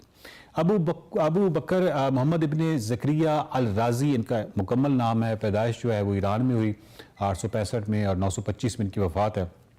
इनका जो शोबा है वो तिब है और इल्मुल अदविया है। अच्छा, ये तिब और इल्मुल अदविया की जानिब क्यों गए, ये एक बहुत ही दिलचस्प बात है, ये भी आपको बताता हूँ। और बहुत ही कमाल इनकी जो है वो तसानीफ़ है। ईरान के इलाके रेम पैदा हुए, एक्चुअली जिस इलाके ईरान में पैदा हुए थे वो इस वक्त इराक में शामिल है। इनकी तसानीफ़ में 200 से ज़ायद रसायल, किताबें शामिल हैं। साफ ज़ाहिर है कि इतना ज़्यादा लिखने की वजह से इनका हाथ मफलूज हुआ, बीनाई मुअत्तल हो गई, लेकिन फिर भी उन्होंने मुंशियों और मुहर्रिरों की मदद से लिखने का काम जारी रखा। अल राज़ी ने जवानी में अलकीमिया का फ़न अपनाया। उनका ख्याल था कि अलकीमिया की बदौलत वो पस्त धातुओं को सोने में तब्दील करके बहुत जल्द अमीर और दौलतमंद बन जाएंगे। ये 9वीं 10वीं और 11वीं सदी का एक मामला था जिसमें बहुत ज़्यादा तवानाई सर्फ की गई पूरी दुनिया में, और जिसको हम अब तो कहते हैं ना कि केमिस्ट्री को या कीमिया को बिल्कुल एक साइंटिफिक चीज़ कहते हैं। वो तो उस वक्त तो कीमिया का तस्वुर कुछ और तरह से मतलब साइंस तो था, साइंस के साथ साथ कुछ और भी था, यानी एक रूहानी आप कह लें या एक इस तरह का जादुई भी आप कह सकते हैं कि ये एक ऐसा शोबा है जिससे हम पस्त धातुओं को सोने में अगर तब्दील करने में कामयाब हो जाते हैं तो फिर हर बंदे का दौलतमंद बनने के बारे से यही ख्वाब था। इसमें कुछ मुसलमान साइंसदान ऐसे भी थे जिन्होंने बिल्कुल यकसर इसको नज़रअंदाज किया, और ना सिर्फ नज़रअंदाज किया बल्कि कहा कि ये बिल्कुल ये गलत अप्रोच है, इस तरह धातें कभी भी सोना नहीं बनती। बट अगेन वो उस वक्त तजर्बात जारी थे, उनमें से एक ये भी थे, अल राज़ी भी।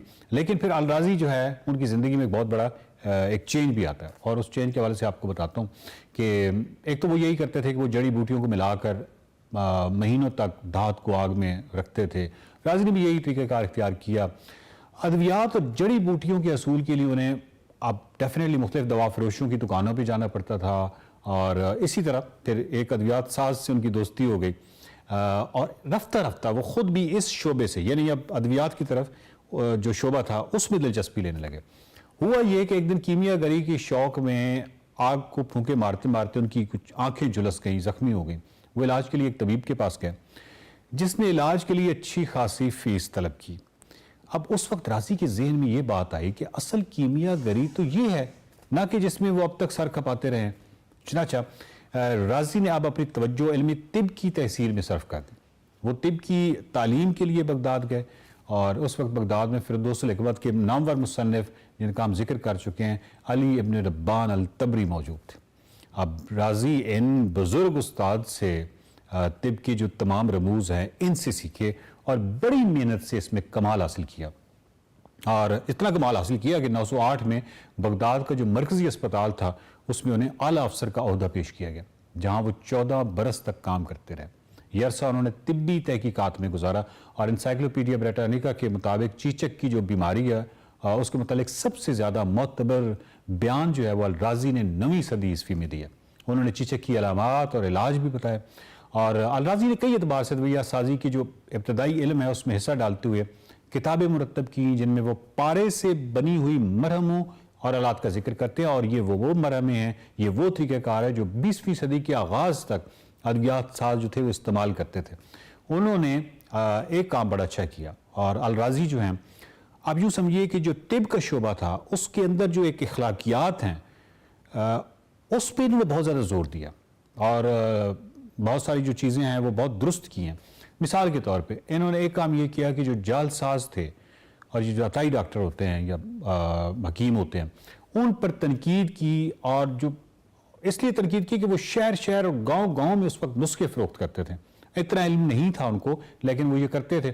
और साथ ही साथ उन्होंने ये भी खबरदार किया कि आला तालीम याफ्ता डॉक्टरों के पास भी तिब्बी मसाइल का जवाब इस तरह नहीं है कि अगर आप ये समझें कि वो आला जो डॉक्टर हैं उनके पास सब कर सकते हैं, यानी वो सभी बीमारियों का इलाज या तदारक नहीं कर सकते।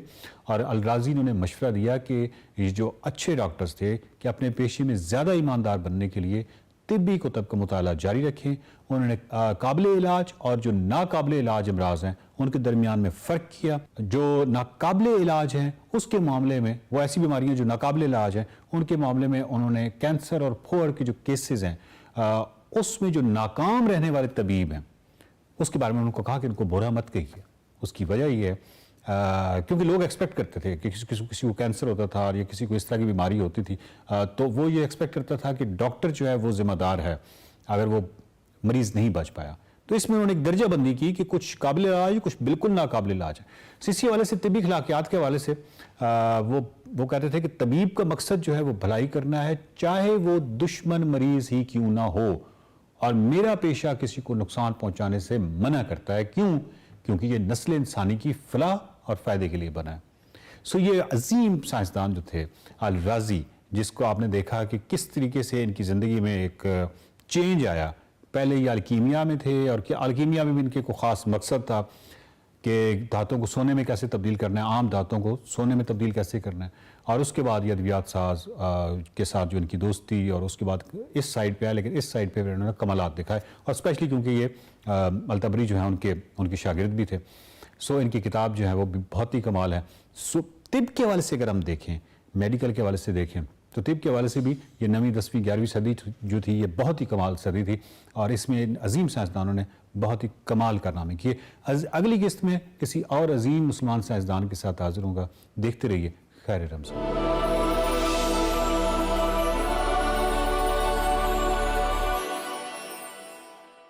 मैं आपको एक बार फिर से खुशामदीद। और आमना के किचन में कुछ हलचल मची हुई है। आमना क्या बना रही है? कुछ हलचल नहीं है, आराम से करिए आमना। अब मचाएं हलचल। मैंने उनकी हलचल की बात नहीं की, आपने बहुत लिटरल मीनिंग में ले लिया। जी, अभी ये बस सारा कुछ रेडी है, अब इसको असेंबल करना है। ये आपके सामने ब्रेड स्लाइसेस हैं, इनके ऊपर मैं ये जो पिज़्ज़ा सॉस है ये लगाऊंगी। सबसे पहले बेस पे लगा लेंगे इसको, देन फिर इस पे हम अपनी जो भी चिकन एंड वेजिटेबल्स हैं वो असेंबल कर देंगे। ठीक हो गया। वैसे बच्चों के स्कूल लंच के लिए आई जी, रिमेंबर बहुत क्विक और बहुत इजी, क्योंकि अदरवाइज आप डो के फिर बनाने और वो सारी चीज़ों में फिर एक टाइम पीरियड भी चाहिए होता है डो को राइस करने के लिए। तरद्दुद लगता है, मुझे लगता है घर में डो बनाना सारा कुछ करना तो सही है। इसके इसी को हम छोटे जो पीटा ब्रेड होती है उसमें मिनी पिज़्ज़ाज वो भी बन जाते हैं क्विक। ये देखिएगा,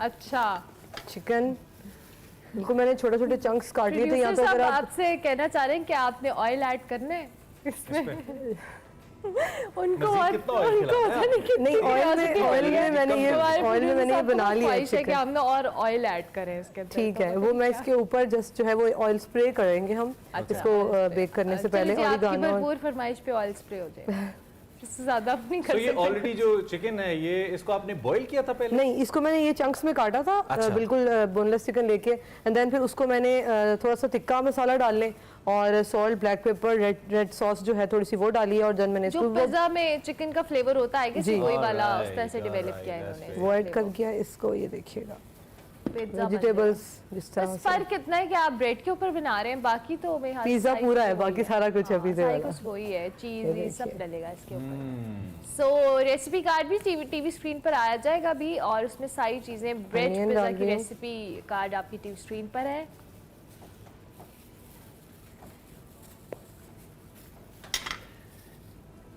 तो इंटरेस्ट, अच्छा ये जो खामोशी होती है ना बीच में, ये थोड़ी फोकस होता है पूरा खाने में कर रही है, पता नहीं क्यों, के सब चुप क्यों है। मतलब ठीक है, इसलिए सबका रोजा है। It looks nice. और इसको कितना टाइम लगेगा आपने? इसको बस जस्ट 15 मिनट्स हम देंगे, सिर्फ ये चीज मेल्ट करने के लिए। चीज डालूंगी, बाकी तो सब मेरे ख्याल से ऑलरेडी कुक्ड है, तो सारी चीजें जी।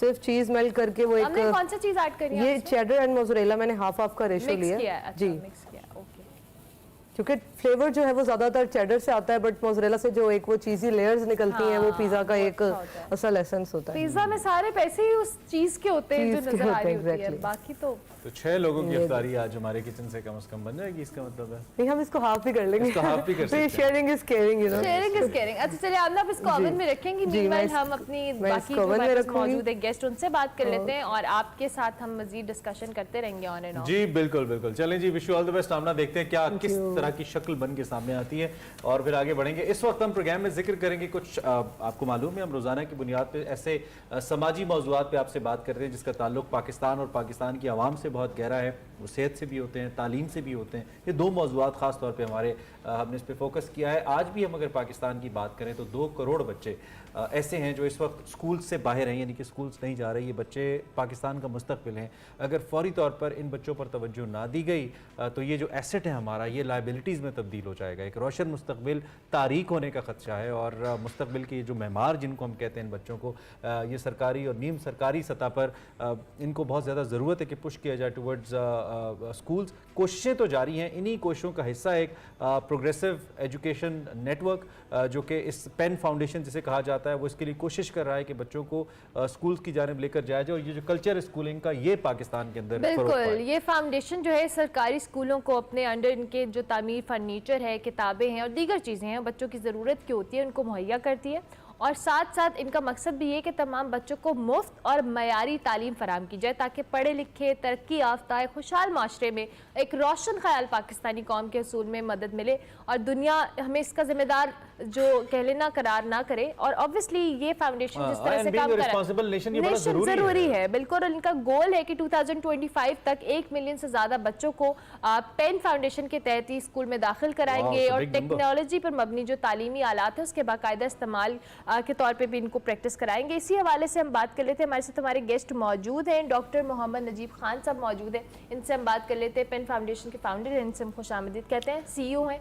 Thank you very much sir, बहुत शुक्रिया आपके वक्त का। कैसे हैं आप? खैरियत? थैंक यू जी, बहुत शुक्रिया जी, very grateful. Basically progressive education network PEN के नाम से मशहूर है, और ये नॉन कमर्शियल, नॉन प्रॉफिटेबल इदारा है जो कि security exchange commission of Pakistan के तहत रजिस्टर्ड है। अच्छा, जिसका मतलब है ये नॉन प्रॉफिट कंपनी है बेसिकली, SCCP के अंडर। इट मीन्स कि इसका ऑडिट, इसकी रेगुलेशन, इसकी governance, that's fully reported to the security exchange commission of Pakistan. पहली बात तो यह है। सेकंड ये है कि पेन अपने स्ट्रक्चर में भी और अपने फंक्शन में भी बड़ा यूनिक है, अपार्ट फ्राम अदर ऑर्गेनाइजेशन जो हमारे पीयर्स हैं। इसलिए कि pen is pure in its mission. जैसे दूध का गिलास होता है, चूँकि हमारा अपना कोई स्कूल नहीं है, हम सिर्फ हुकूमत के स्कूलों में काम करते हैं। अच्छा। और हमारा ये अकीदा भी है और मिशन भी है और एफर्ट भी है कि जब तक हुकूमत के स्कूल इनको तब्दील नहीं किया जाएगा, उस वक्त तक in the realm of education को तब्दीली नहीं आ सकती, यानी इफेक्टिव तब्दीली नहीं आ सकती। उसकी रीज़न क्या है कि करोड़ों बच्चे, लाखों स्कूल है, पूरे पाकिस्तान में नेटवर्क है, गरीब तरीन माँ बाप हैं, अंडर प्रिविलेज्ड मार्जिनलाइज बच्चे हैं, और उनको जब तक आप उनकी तालीम का बंदोबस्त नहीं करेंगे, उनकी तवज्जो नहीं देंगे, उस वक्त तक तब्दीली नहीं आ सकती। डॉक्टर साहब, मैकेनिज्म क्या है? How coordinate with the ministry of education? और क्या, क्योंकि अब 18वीं तरमीम के बाद आइन में एजुकेशन जो है ये सूबाई मामला है, और हर सूबे की अपनी अपनी उसका बजट भी अपना है, उसकी डोमेन भी अपनी है, तो आपका मैकेनिज्म क्या है? आप कैसे कोऑर्डिनेट करते हैं, कैसे एग्जीक्यूट करते हैं टू हैव अ स्कूल जिसको आप हमारे पास मेरा ख्याल है कि आपका जो सवाल का बेहतर जवाब होगा, हमारे पास 4 मॉडल्स हैं। अच्छा। हाँ, स्कूल हमेशा हुकूमत का हमारे पास होता है, ठीक है, क्योंकि हमारा अपना कोई प्राइवेट स्कूल नहीं है, होना भी नहीं चाहिए, जैसे मैंने कहा है। उसमें एक स्कूल ऐसे होते हैं जिन्हें पीमा के ज़रिया, यानी Punjab educational initiative management authority है, जो कि डिपार्टमेंट ऑफ एजुकेशन हुकूमत पंजाब के साथ उसका इदारा है, ऑटोनमस इदारा है। उन्होंने अपने गवर्नमेंट के स्कूल भी ऐसे इदारों को दिए हुए हैं, जैसे पेन भी उनमें से एक है, और इनमें हुकूमत हमें फ़ंड करती है इन बच्चों को। स्कूल बहुत दूर दराज होते हैं, गांव के अंदर गांव हैं, नेग्लेक्टेड स्कूल्स हैं, कोई बॉर्डर्स के ऊपर हैं, यानी जिनको जब से पाकिस्तान बना हुकूमत ठीक नहीं कर सके, वो स्कूल हमारे पास हैं, जिनका इंफ्रास्ट्रक्चर ठीक करते हैं हम, टोटल उसको ट्रांसफॉर्म करते हैं इंफ्रास्ट्रक्चर के हवाले से। फिर टीचर्स की ट्रेनिंग के हवाले से टोटल ट्रांसफॉर्मेशन होती है, टीचर्स के एप्टीट्यूड की और बच्चों के लर्निंग स्किल्स के हवाले से बच्चे के माइंड की ट्रांसफॉर्मेशन होती है। दैट्स आवर, यानी हमारा मिशन ये है कि पाकिस्तान करते हैं स्कूल जी, हम नहीं, हुकूमत देती है, हुकूमत देती है। और उसमें एक मॉडल हमारा है जिसमें हम स्कूल अडॉप्ट करते हैं, उसमें हम जो डिस्ट्रिक्ट लेवल पे अथॉरिटीज़ होती हैं उनके साथ एग्रीमेंट करते हैं, और 10 के करीब वो स्कूल ले लेते हैं, और उसमें टोटल फंडिंग हम कारपोरेट सेक्टर से हम फंड रेज करते हैं। हमारे जो बोर्ड है वो अल्हम्दुलिल्लाह बड़े उसमें दिलो दिमाग में और बहुत ही सिम्पैथेटिक लोग हैं, जो कि बड़ा मेहनत करके हमें फंड्स इकट्ठे करके देते हैं, वो हम इन स्कूलों पे लगाते हैं। और दूसरा मॉडल है जिसमें हुकूमत हमें कुछ फंड देती हैं और उन स्कूलों को हम मैनेज करते हैं। डॉक्टर साहब, यहाँ पे मेरा एक सवाल है, ऑब्वियसली सरकारी स्कूलों के हवाले से हम खुद भी देखते हैं, चूँकि हमारा ताल्लुक भी न्यूज़ चैनल से है, मुख्तलिफ जगह पर रिपोर्ट्स भी होते हैं, कुछ अच्छे हालात नहीं होते मोस्टली, चाहे वो इंफ्रास्ट्रक्चर को लेकर हो, एजुकेशन सिस्टम को हो, एक क्लास में 100-150 बच्चा है, उनको पढ़ाना है, तवज्जो देनी है, उस साथ पे बहुत रिस्पॉन्सिबिलिटी होती है। इन सारे मामलात को भी क्या आपकी फाउंडेशन थोड़ा केटर करने की कोशिश करिए कि जहाँ बच्चे पढ़ रहे हैं वहाँ इंफ्रास्ट्रक्चर बेहतर हो, मयार तालीम बेहतर हो, गैजेट्स हों, ये सारी चीज़ें अवेलेबल? हाँ जी, बेसिकली अगर आप मुझसे ये पूछना चाह रहे हैं कि हम करते क्या हैं, बेसिकली हम सबसे पहले स्कूल को इंफ्रास्ट्रक्चर को हाथ डालते हैं। जो जब तक स्कूल देखें, लगने में और होने में बड़ा फर्क होता है, चीज़ें लगती कुछ और हैं और होती कुछ और है। सबसे पहले हमें एक स्कूल लगना चाहिए, इसलिए अगर जो स्कूल हमारे पास होगा वो आपको ट्विंकल कर रहा होगा कि ये पेन का स्कूल है। अच्छा, इसके बाद जब हम इंफ्रास्ट्रक्चर में क्या होता है, उसके अगर रूम्स बनाने वाले हैं, रूम ठीक करने वाले हैं, पीने का पानी नहीं होता, वाशरूम नहीं होते, और बुरे सिल के साथ कमरे होते हैं। अक्सर आप गवर्नमेंट स्कूलों को चार दीवारी नहीं होती, भैंसें और बकरियां बच्चों की क्लास होती हैं, तो अजीब सिनेरियो होता है जो आप देखें। आपकी ऑर्गेनाइजेशन गवर्नमेंट को थोड़ा रिलैक्स नहीं कर देती कि उसका काम आप करना शुरू हो गए हैं? तो गवर्नमेंट तो पहले ही हमारी काम नहीं करती इस मामले में, स्कूलों की तरफ तवज्जो नहीं है। आपने अगर उसको हेल्प कर रहे हैं, आप तो बेहतर नीयत के साथ करें, लेकिन गवर्नमेंट तो, हमारे वजीर तालीम तो और रिलैक्स हो जाएंगे कि पेन कर रहा है, मुझे क्या जरूरत है करने की, तो ये उनसे करवाएं ना। मेरा ख्याल हुकूमत की मिसाल उस माँ जैसी है जिसके 20 बच्चे हों और मियाँ साहब के पास काम कोई ना हो। माँ तो माँ है, she will take care for all the children, लेकिन मियाँ साहब से मुराद प्राइम मिनिस्टर या जो हेड ऑफ द स्टेट? माँ से मुराद, मैं हुकूमत की मिसाल दे रहा हूँ, हुकूमत के पास रिसोर्सेज नहीं है, तो हाउ और कोई वे नहीं है। यानी जब तक आपकी कम्युनिटी से, आपके अंदर से लोग नहीं उठेंगे, सबसे बड़ा इनकलाब आपके ज़मीर का, आपके कॉन्शियसनेस का होता है। यानी आप कॉन्शियस हैं, आप चीज़ों को रियलाइज़ करते हैं, आप अपनी आगाही में हैं, तो तब्दीली अंदर से आती है। तो लिहाजा अगर हम यहाँ पार्टिसिपेट नहीं करेंगे, लेकिन हुकूमत के पास इतने बजट नहीं है, आपका टोटल बजट का 2.2% है जो एजुकेशन पे खर्च होता है। तरजीहात भी नहीं, प्रायोरिटीज नहीं है। आपके पास आखिरी 1 मिनट है, तो मैं चाहता हूँ जरा आप इस हवाले से, कॉर्पोरेट सेक्टर को तो आप इंगेज कर रहे हैं, क्या आम शहरियों को भी इस ड्राइव का हिस्सा बनाना चाहते हैं? क्या लोग हैं या बन सकते हैं हमारे प्लेटफॉर्म के थ्रू? देखिए, हम अपनी हर स्कूल के साथ एक CBOs बना रहे हैं, कम्युनिटी बेस्ड ऑर्गेनाइजेशन।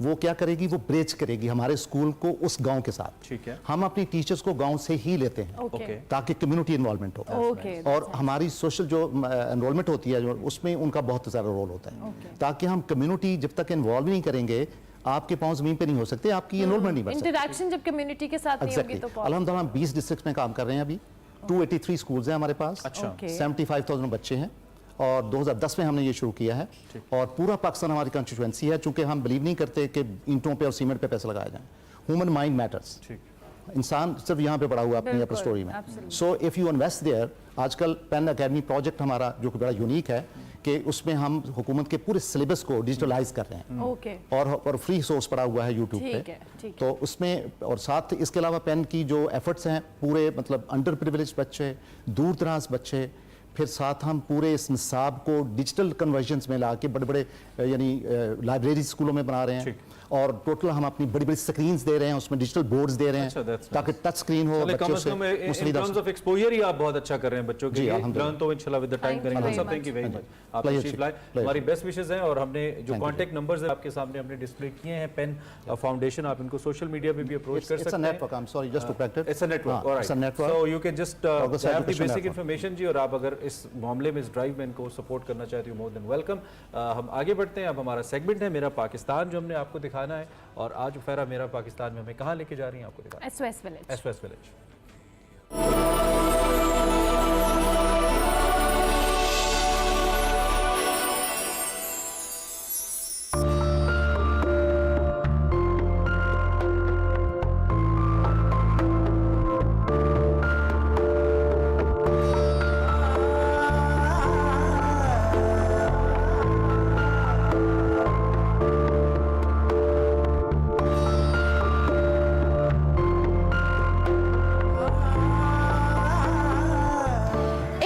बच्चे की बेहतर तालीम और तरबियत और रोशन मुस्तकबिल की ज़ामिन होती है, लेकिन वहीं दूसरी तरफ अल्लाह ताला की हिकमत की वजह से बहुत से ऐसे बच्चे हैं जो माँ बाप और घर की नेमत से महरूम हो जाते हैं। लेकिन आज मैं एक ऐसे इदारे में मौजूद हूँ जिसकी भरपूर कोशिश है कि इन नेमतों से महरूम बच्चों को मुआशरे में वो मकाम दिलाएं जिसका ये हक रखते हैं।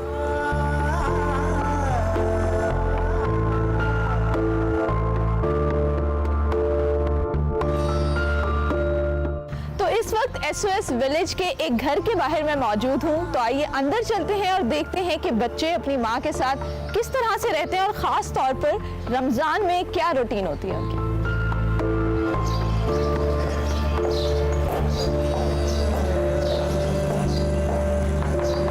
हाँ जी, अस्सलाम वालेकुम। वालेकुम सलाम। कैसी हैं आप? मैं ठीक। क्या नाम है आपका? मेरा नाम अख्तरी बीबी। अख्तरी बीबी, कितने साल हो गए आपको माँ जी यहाँ? मुझे 45 साल हो गए। 45 साल हो गए। तो मुझे आज अपना घर दिखाएंगे आप? जी आइए। ये कौन सा एरिया माँ जी? टीवी हाउस समझ लो, डाइनिंग हॉल, ये बेडरूम है। अच्छा जी। इसमें और यहाँ पे कितने बच्चे सोते हैं? 5 बच्चे। और ये कबर्ड है, देखें जी कितनी वेल ऑर्गेनाइज्ड कबर्ड्स हैं यहाँ पे। तो आपकी तरबियत में क्या क्या चीज़ें शामिल होती हैं?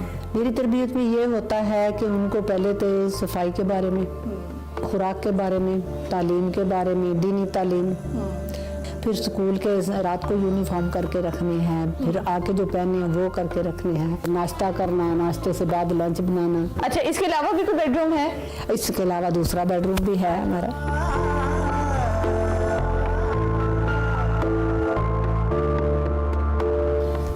अच्छा माँ जी, इस घर में कितने बच्चे रहते हैं? ये 8 से 10 बच्चे होते हैं। अच्छा, और सबसे बड़ा बच्चा कितना होता है घर में? 25-26 साल की बच्ची है। अच्छा। इस्लामाबाद है, उसे जॉब गवर्नमेंट की मिल गई। जबरदस्त। और दूसरी बच्ची ने FSC किया, नर्सिंग में दाखिला ले रही है। बाकी लड़के जो हैं वो 5, 2, 1 के। आप तो 45 साल से ये कह रही हैं, बहुत बच्चों को आपने परवरिश की। जो बच्चे पल के गए वो मिलने आते हैं, नानी दादी। अच्छा।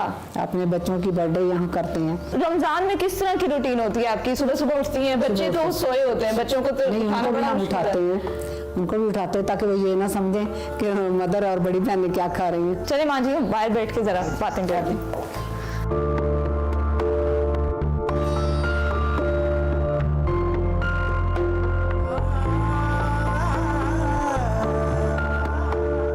माँ जी, आप किस उम्र में यहाँ पर आई थी?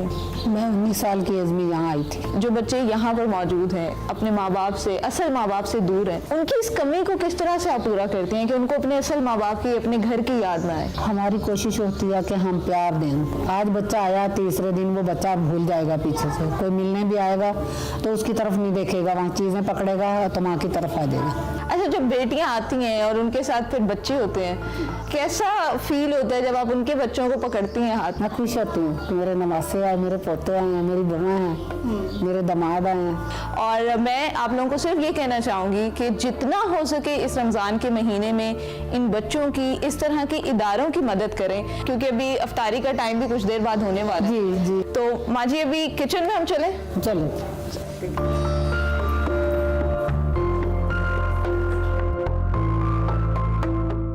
आमना बेटा, ये मैं कर लेती हूँ कटलेट, आप कुछ और कर लो। जी किचन में हम इस वक्त हैं और खुशबू आ रही है क्योंकि यहाँ पे अफ्तारी की तैयारी चल रही है। तो माँ जी अब कबाब फ्राई करने लगी हैं, तो यहाँ पर बच्चियाँ हैं, इनसे हम बात करते हैं। जी, तो रुबीना मुझे बताओ क्या बन रहा है आज अफ्तारी में? आज हम लोग फ्राइज बना रहे हैं, चिप्स वगैरह बना रहे हैं और सलाद की कुछ तैयारी कर रहे हैं। बस ये साथ शरबत वगैरह होगा और अम्मी टिक्कियाँ बना रही हैं। अम्मी टिक्कियाँ बना रही हैं। तो यहाँ पर हमारे साथ आमना भी मौजूद है। आमना, आप क्या कर रहे हो? जी, मैं सलाद की तैयारी कर रही हूँ। तो आमना, मुझे ये बताओ कि आप हो किस क्लास में? मैं 9th क्लास में। कितनी देर आप पढ़ते हो यहाँ पे? जब तक टाइम मिलता है अपने कामों से फ्री होकर मैं पढ़ती रहती हूँ। अम्मी का हाथ भी बढ़ाते हो? जी, अम्मी की भी हेल्प करते हैं। ठीक है जी। तो मुझे आप बताओ कि आपको अफ्तारी में सबसे मजे की चीज क्या लगती है खाने में? मुझे तो सबसे ज्यादा पसंद फ्राइज हैं। फ्राइज हैं जी। तो भाइयों में सबसे ज्यादा तंग कौन करता है? मेरा किसको करता है? सबसे छोटा भाई। तो आप लोग करो अपनी अफ्तारी की तैयारी, ठीक है? तो अभी हम चलते हैं और इनके जो शरारती भाई हैं जरा उनसे चल के मुलाकात करते हैं।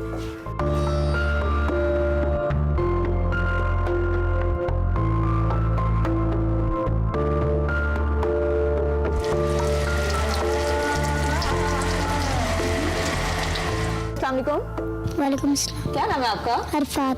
और कौन सी क्लास में हो? 3 में। ये कौन है ये कैरेक्टर? मोटू।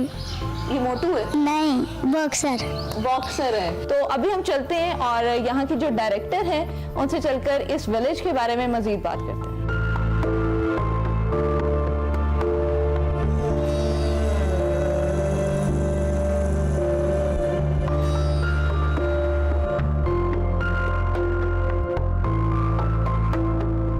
SOS के अंडर कितने प्रोग्राम्स हैं जो रन हो रहे हैं? माशाल्लाह इस वक्त हम 17 सिटीज़ में काम कर रहे हैं और हमारे 61 प्रोजेक्ट्स चल रहे हैं इस वक्त। हमारे पास 15 विलेज हैं, ठीक है, और 4 ऐसे प्रोजेक्ट्स हैं जिनको हम कहते हैं चिल्ड्रंस होम्स। बेसिकली एक कॉन्सेप्ट क्या है, इसके पीछे क्या साइकोलॉजी है? हम मेंबर एसोसिएशन है, हमारी इंटरनेशनल चैप्टर है ऑस्ट्रिया वियना में, ठीक है। 1949 सेकेंड वर्ल्ड वॉर के बाद ये कॉन्सेप्ट स्टार्ट हुआ और वहाँ से पाकिस्तान में ये आइडिया आया 1975 में। तो क्या उस जंग के बाद जो बच्चे यतीम हुए या जो बेघर हो गए थे उनकी ज़रूरत को देखते हुए ये विलेज का कॉन्सेप्ट जो है इसको इंट्रोड्यूस करवाया गया था? जब वर्ल्ड वॉर 2 हुई तो वहाँ पर एक यंग डॉक्टर थे हर्मन माइनर के नाम से। उन्होंने देखा कि वर्ल्ड वॉर 2 के बाद बहुत सारे बच्चे ऑर्फन हो गए, तो उस आइडिया से उसने वो कॉन्सेप्ट स्टार्ट किया। माँ को किस तरह से आप लोग जो है वो सिलेक्ट करते हैं, उनको क्या क्या चीज़ें उनके अंदर देखते हैं कि ये चीज़ इनके अंदर होनी चाहिए क्योंकि इन्होंने 10 बच्चों की कफालत करनी है? हमारे पास जो भी मदर्स सिलेक्ट हम करते हैं एक पूरा प्रोसेस होता है, एप्लीकेशंस आती हैं और ज़्यादातर हमारे पास वो मदर्स आती हैं जिनका कोई सहारा नहीं होता एक्चुअली। फिर हम उन मदर्स को जब हम लाते हैं बहुत एक्सटेंसिव उनकी ट्रेनिंग होती है। जब बच्चा एक सर्टेन एज पे पहुँच जाता है और उसकी शादी की उम्र होती है, जो हमारी बच्चियां हैं वो हमारे पास विलेज में रहती हैं जब तक कि उनकी या शादी नहीं हो जाती या वो उनका जो एक्सटेंडेड ख़ानदान है उनको आके वापस ले नहीं जाता, जो रफली आई वुड से 22, 23, 24 साल की उम्र पे होता है। और बच्चे जो हमारे हैं लड़के, वो हम कोशिश करते हैं अपनी जो भी एजुकेशन उन्होंने कंप्लीट करनी हो या कोई भी टेक्निकल ट्रेनिंग उन्होंने करनी हो वो कंप्लीट करके उनको हम 3 से 6 महीने तक अच्छी जॉब पे वो जब लग जाते हैं तो वो भी फिर ट्रांजिशन आउट कर जाते हैं हमारे प्रोजेक्ट से 24 से 25 की एज के दरमियान। ठीक है, मेरा सबको ये पैगाम होता है, प्लीज़ आएँ, हमारे दरवाजे आपके लिए खुले हैं। हर वक्त आप आके देखिए कि आप किस तरह हमें सपोर्ट कर रहे हैं और हम किस तरह बच्चों की निगहदाश्त कर रहे हैं। Thank you so much ma'am. Thank you.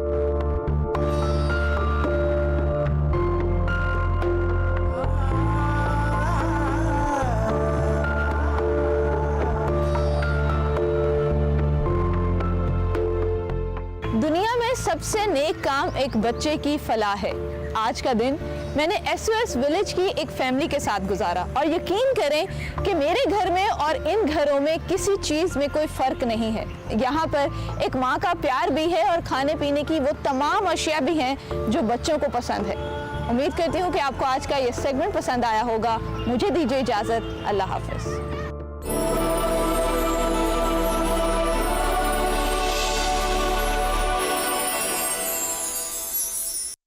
खैर रमज़ान में एक बार फिर आपको खुशामदीद कहते हैं और अब थोड़ा सा कुछ क्रिकेट पे बात कर लेते हैं, क्योंकि भाई न्यूजीलैंड की टीम पाकिस्तान आ चुकी है होम सीरीज़ खेलने के लिए और पाकिस्तान न्यूजीलैंड T20 सीरीज़ का पहला मार्का आज होगा कज़ाफ़ी स्टेडियम लाहौर के अंदर। बिल्कुल ये मैच आज खेला जाएगा जी रात 9 बजे। पाकिस्तान क्रिकेट बोर्ड यानी कि PCB के मुताबिक पाकिस्तान की सरजमीन पर न्यूजीलैंड की ये पहली T20 सीरीज़ है। उम्मीद है अल्लाह करे अच्छी हो, मैंने भी ऐसे यही सोचा अल्लाह करे। तो ये 5 मैचेस पर मुश्तमिल T20 सीरीज़ है। इसका दूसरा मैच और तीसरा मैच भी 17 और 17 तारीख को लाहौर में ही होंगे और ये भी कज़ाफ़ी स्टेडियम के अंदर खेले जाएंगे, जिसके लिए इंतजामात मुकम्मल है और सिक्योरिटी हाई अलर्ट है, ये मैं आपको बता सकता हूँ। बिल्कुल, चौथा और 5वां मैच जो है वो रावलपिंडी में खेला जाएगा, उस हवाले से ही बात करेंगे। लेकिन जो न्यूजीलैंड पाकिस्तान की सरजमीन पर पहली बार T20 सीरीज़ खेलने जा रही है, सलीम खालिक साहब से पूछेंगे। सलीम साहब, थैंक यू वेरी मच, कैसे हैं आप? ठीक ठाक है? मैं ठीक हूँ, आप बताएं आप लोगों का रोजे कैसे गुजर रहे हैं? लेकिन थोड़ी एनर्जी लेवल आपको हमारी आवाज से कैसा लग रहा है? आवाज से आपको कैसा लग रहा है? बस वही हालात चल रहे हैं सलीम साहब, क्या बताएं? वही हालात चल रहे हैं जो पाकिस्तान की इकोनॉमी के हैं, जो पाकिस्तान क्रिकेट सियासत के हैं, वो समझ गए होंगे आप समझ तो गए होंगे। जरा इस T20 सीरीज में हम जरूर चाहेंगे, जिसे अभी इमरान ने भी अर्ज की कि पहली दफा खेलने जा रहे हैं T20, तो हम अल्लाह खैर ही कहें या मामला ठीक है, अंडर कंट्रोल है? देखें, इमरान ने जो बात की है वो इस लिहाज से सही है कि हमारी ये रिवायत रही है कि जब कोई दूसरी टीम को हम कहते हैं कि बच्चे आए हैं, A टीम आई है, तो उसके बाद फिर कहीं ना कहीं हम फंस जाते हैं और हम उसको, जो मेहमान टीम होती है, उसको 2-3 नए स्टार्स का तोहफा देते हैं जिनको कोई जानता नहीं है, वो नॉन प्लेयर बन के जाते हैं। तो अल्लाह करे ऐसा ना हो, क्योंकि ऑन पेपर हमारी टीम बहुत मजबूत है। जो एक तजुर्बा किया था अफगानिस्तान के खिलाफ सीरीज में उसका एक जो नताइज सामने आए तो पता चल गया बोर्ड को भी। इसलिए इस सीरीज में जहां कुछ प्लेयर्स को रेस्ट किया जा सकता था, वहां 7 प्लेयर्स आ चुके हैं। तो ऑन पेपर हमारी टीम बहुत मजबूत और न्यूजीलैंड की टीम 9 उम्र खिलाड़ियों पर मुश्तमिल है। बेशतर स्टार क्रिकेटर नहीं आए हैं, इतनी स्ट्रॉन्ग नहीं है। तो बज़ाहिर तो पाकिस्तान टीम बिल्कुल लगती है कि हावी होगी, लेकिन जैसे कि मैंने पहले कहा, पास्ट एक्सपीरियंस जो हमारा रहा है कि नए प्लेयर्स को तोहफा देते हैं, बस वो ना हो। तो सलीम भाई, हमारे देखने वालों को बताइए, स्टार प्लेयर्स क्यों नहीं है न्यूजीलैंड के स्क्वाड के अंदर? ऐसा डॉलर सब खेल रहे हैं IPL, वहां से मिल रहे हैं डॉलर, और जो एक साल अपने मुल्क से खेलकर प्लेयर कमाता है वो 1-1.5 महीने में उससे ज्यादा पैसे कमा लेता है। तो वो क्यों आएगा? अभी तो ये बहुत शुरू हो चुकी हैं चीजें, आहिस्ता आहिस्ता आप देखिएगा कि मिलेंगे नहीं आपको खिलाड़ी इस तरह की सीरीज के लिए। और अमूमन जो बोर्ड्स हैं वो रखते ही नहीं है सीरीज IPL के बीच में, लेकिन जो ऐसे प्लेयर जो फारिग होते हैं जिनको कोई टीम लेती नहीं है IPL में, या फिर जरूरत होती है कि भाई वो सीरीज हो, जैसे इस सीरीज को मैचेस भी जो बढ़ाए गए, उसमें ये वजह आपको पता है, जो न्यूजीलैंड की टीम वापस चली गई थी, फाइनेंशियल लॉसेस हुए थे पाकिस्तान को, वो कवर करने के लिए हुआ, तो अब उनको एक फॉर्मेलिटी तो पूरी करनी थी ना, तो वो हुआ। सिर्फ इसमें न्यूजीलैंड का नहीं है, बाकी जो मुल्क हैं उनके साथ भी इस तरह के इशूज हैं, तो इसीलिए ज्यादातर तो रखते ही नहीं है। अब लीग जितनी बढ़ती जा रही है कि मुल्क के लिए खेलने में किसी को इंटरेस्ट ही नहीं रहेगा। और आज तो सऊदी अरब में भी कुछ खबरें आई हैं कि सऊदी अरब भी IPL से बड़ी लीग कराने का सोच रहा है। अच्छा, और वो तो सोच सकता है, जितना पैसा है उनके पास वो कर सकते हैं, वो कर सकते हैं बिल्कुल। तो उन्होंने किया, तो फिर आप सोच लें कि क्या होगा फिर वही होगा, टीम के लिए बचेंगे। फुटबॉल वाला होगा कि वर्ल्ड कप और एशिया कप इस तरह की इवेंट हुआ करेंगे, बायलैटरल सीरीज खत्म हो जाएंगे ऐसा। ठीक है। अच्छा सलीम साहब, अब जरा पाकिस्तानी स्क्वाड की भी बात कर लें। ऑब्वियसली हम न्यूजीलैंड की तो बात कर रहे हैं, पाकिस्तानी स्क्वाड को आप किस तरह से देखते हैं, जो लोग टीम का हिस्सा हैं, और पिछले जो सीरीज में हमने कुछ लेसन लर्न किया है, उसके बाद अब चीजें थोड़ी बेहतर लग रही हैं आपको? बिल्कुल, पाकिस्तान की मुकम्मल एक मजबूत तरीन स्क्वाड है और बाबर और रिजवान की ओपनिंग जोड़ी दोबारा बहाल होगी, देखेंगे। बाबर के लिए एक और अच्छी बात है, उनका 100 मैच है और क्या हो जाए, अगर ऐसा कि समय मैच में सेंचुरी कर जाए तो जबरदस्त कारनामा हो जाएगा। छोटी छोटी तीसरे पाकिस्तानी बन रहे हूँ। छोटी नहीं, बहुत बड़ी ख्वाहिश है। लेकिन अगर सरकास्टिक होके कहा था मैंने सलीम साहब। हाँ, बिल्कुल बिल्कुल, मैं समझ गया था आपकी बात, मैंने भी सो सवा मैच है। तो ये जो बाबर को जो रेस्ट दिया गया था बतौर कैप्टन, उस वक्त तो ऐसा लगता था कि एक ऐसा तजुर्बा है जिससे शायद बाबर को थोड़ा सा बैकफुट पे लेके आने की कोशिश की जा रही है, लेकिन वो थोड़ा सा बैकफायर कर गया। हमने जो अफगानिस्तान के खिलाफ सीरीज हारी, तो क्या अब इससे बाबर को ज्यादा कॉन्फिडेंस मिलेगा बतौर कैप्टन, या आपको क्या लगता है कि वो थोड़ा may be he can feel a bit more insecure after that episode? देखिए, इनसिक्योर तो बाबर हो चुके हैं, उनकी क़यादत पे एक तलवार तो लटक रही है। जहां कोई एक सीरीज पाकिस्तान हारा, पहला काम यही होगा कि बाबर आजम कैप्टनसी से जाएंगे, चाहे वो वनडे हो या वो T20 हो। और टेस्ट मैचों में तो मुझे नहीं लगता उनकी कैप्टनसी बच पाएगी, क्योंकि आज वैसे ही मैं थोड़ी रिसर्च कर रहा था किसी दूसरे एक आर्टिकल के लिए, तो मैंने देखा कि पाकिस्तान ने जो आखिरी 10 टेस्ट मैच खेले हैं उनमें से सिर्फ एक जीता है, और वो जो एक श्रीलंका के खिलाफ जीता है उसकी भी श्रीलंका में एंटी करप्शन यूनिट तहकीकात कर रहा है। उनको लगता है शायद श्रीलंका जानबूझ के वो मैच हारा था। तो टेस्ट में तो हमारी परफॉर्मेंस काफी खराब रही है, तो शायद टेस्ट में तो रिप्लेस हो जाए। और जिस तरह से उनको रेस्ट दिया गया था, जबरी आराम दिया गया था, तो उसमें जाहिर है वो नाराज तो हुए थे और थोड़ा बहुत इनसिक्योर भी फील कर रहे होंगे वो कि भाई, और दूसरे भी प्लेयर इनसिक्योर फील कर रहे होंगे कि यार जिस मुल्क में बाबर को रेस्ट दे सकते हैं बगैर बोले, तो हम तो किसी खेत की मूली नहीं है वहां पे। वो एक हमारी सरकार में जबरी रुखसत होती है और इसमें एक जबरी आराम की नई इस्तेलाह मुतारिफ करा दी गई है क्रिकेट नहीं लेकर आया हुई है, कॉपीराइट मेरा है। अच्छा, so how you see our pace attack in this particular series? चूंकि हमें ये मालूम है कि अगरचे के जूनियर टीम है न्यूजीलैंड की, but they have a very good cricketing structure Saleem भाई, और वहाँ पे जो लोग ऊपर आते हैं अगर वो अंडर 19 की भी प्लेयर्स हों या A टीम की भी प्लेयर्स हों, तो वो बड़े अच्छे फाइन क्रिकेटर्स बहरहाल होते हैं। So is in England and Australia. तो हमारे पेस अटैक पे कितना रिस्पॉन्सिबिलिटी आप देख रहे हैं इस सारी सूरत हाल में, कितनी? 100% इमरान, आपने बिल्कुल ठीक बोला कि हमें बिल्कुल तरने वाला नहीं समझना चाहिए न्यूजीलैंड की टीम को, क्योंकि इन लोगों ने भी श्रीलंका के खिलाफ भी बेहतर परफॉर्म किया है। हमारा पेस अटैक बहुत जबरदस्त, शाहीन आफरीदी की वापसी हो रही है इंटरनेशनल क्रिकेट में, PSL तो वो खेले थे। इज ही 100% फिट सलीम साहब, ये बताइए, हम शाहीन की बात करें? हाँ, अब तो 100% फिट है वो, परफॉर्म भी करते चले आ रहे हैं, हारिस भी हैं, तो देख रहे पेस अटैक तो हमारा काफी अच्छा है।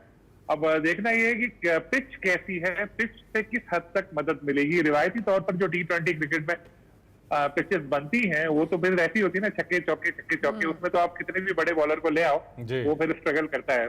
तो पिच देखते हैं, पहले मैच से थोड़ा आइडिया होगा कि किस किस्म की पिच बनाई है। मेरा ख्याल तो यही है कि बड़े स्कोर वाली पिच है, लेकिन मैं आपसे एग्री करता हूँ कि मैच अच्छा हो सकता है। बिल्कुल ये नहीं है कि भाई न्यूजीलैंड के भी क्रिकेटर हैं, वो सारे खेलते चले आ रहे हैं। अब इन द एंड सलीम साहब, ये जो क्राउड है पिंडी और लाहौर, इलेक्शन होंगे या नहीं? मेरा हर सवाल है, ये सियासतदान होते तो यही कर लेती।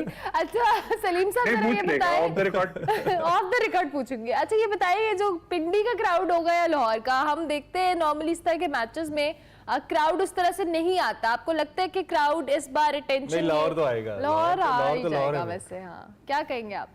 मैंने अभी अपने कुछ दोस्तों से पूछा, उन्होंने कहा हम लोग बिजी हैं रमजान ट्रांसमिशन में, हम तो नहीं जा सकेंगे, थक भी पहुंच गए, लेकिन मेरा ख्याल है और लोग आएंगे, बाकी लोग आएंगे मैच देखने। लाहौर में अमूमन हमेशा क्राउड आता है, अमूमन के हमेशा क्राउड आता है और ग्राउंड फुल होता है वहां पर, क्योंकि सिर्फ लाहौर के लोग नहीं होते, आसपास की ये जिम्मेदारी आप पे भी है, जो कि मैनेजमेंट कमेटी के चेयरमैन ने आप ही को इंटरव्यू में बताया कि कराची में क्राउड कम था, तो ये कराची वालों पे जिम्मेदारी है कि वो क्राउड को पुल करने के लिए कुछ करें। सलीम साहब, आप भी कराचीआइट है ना?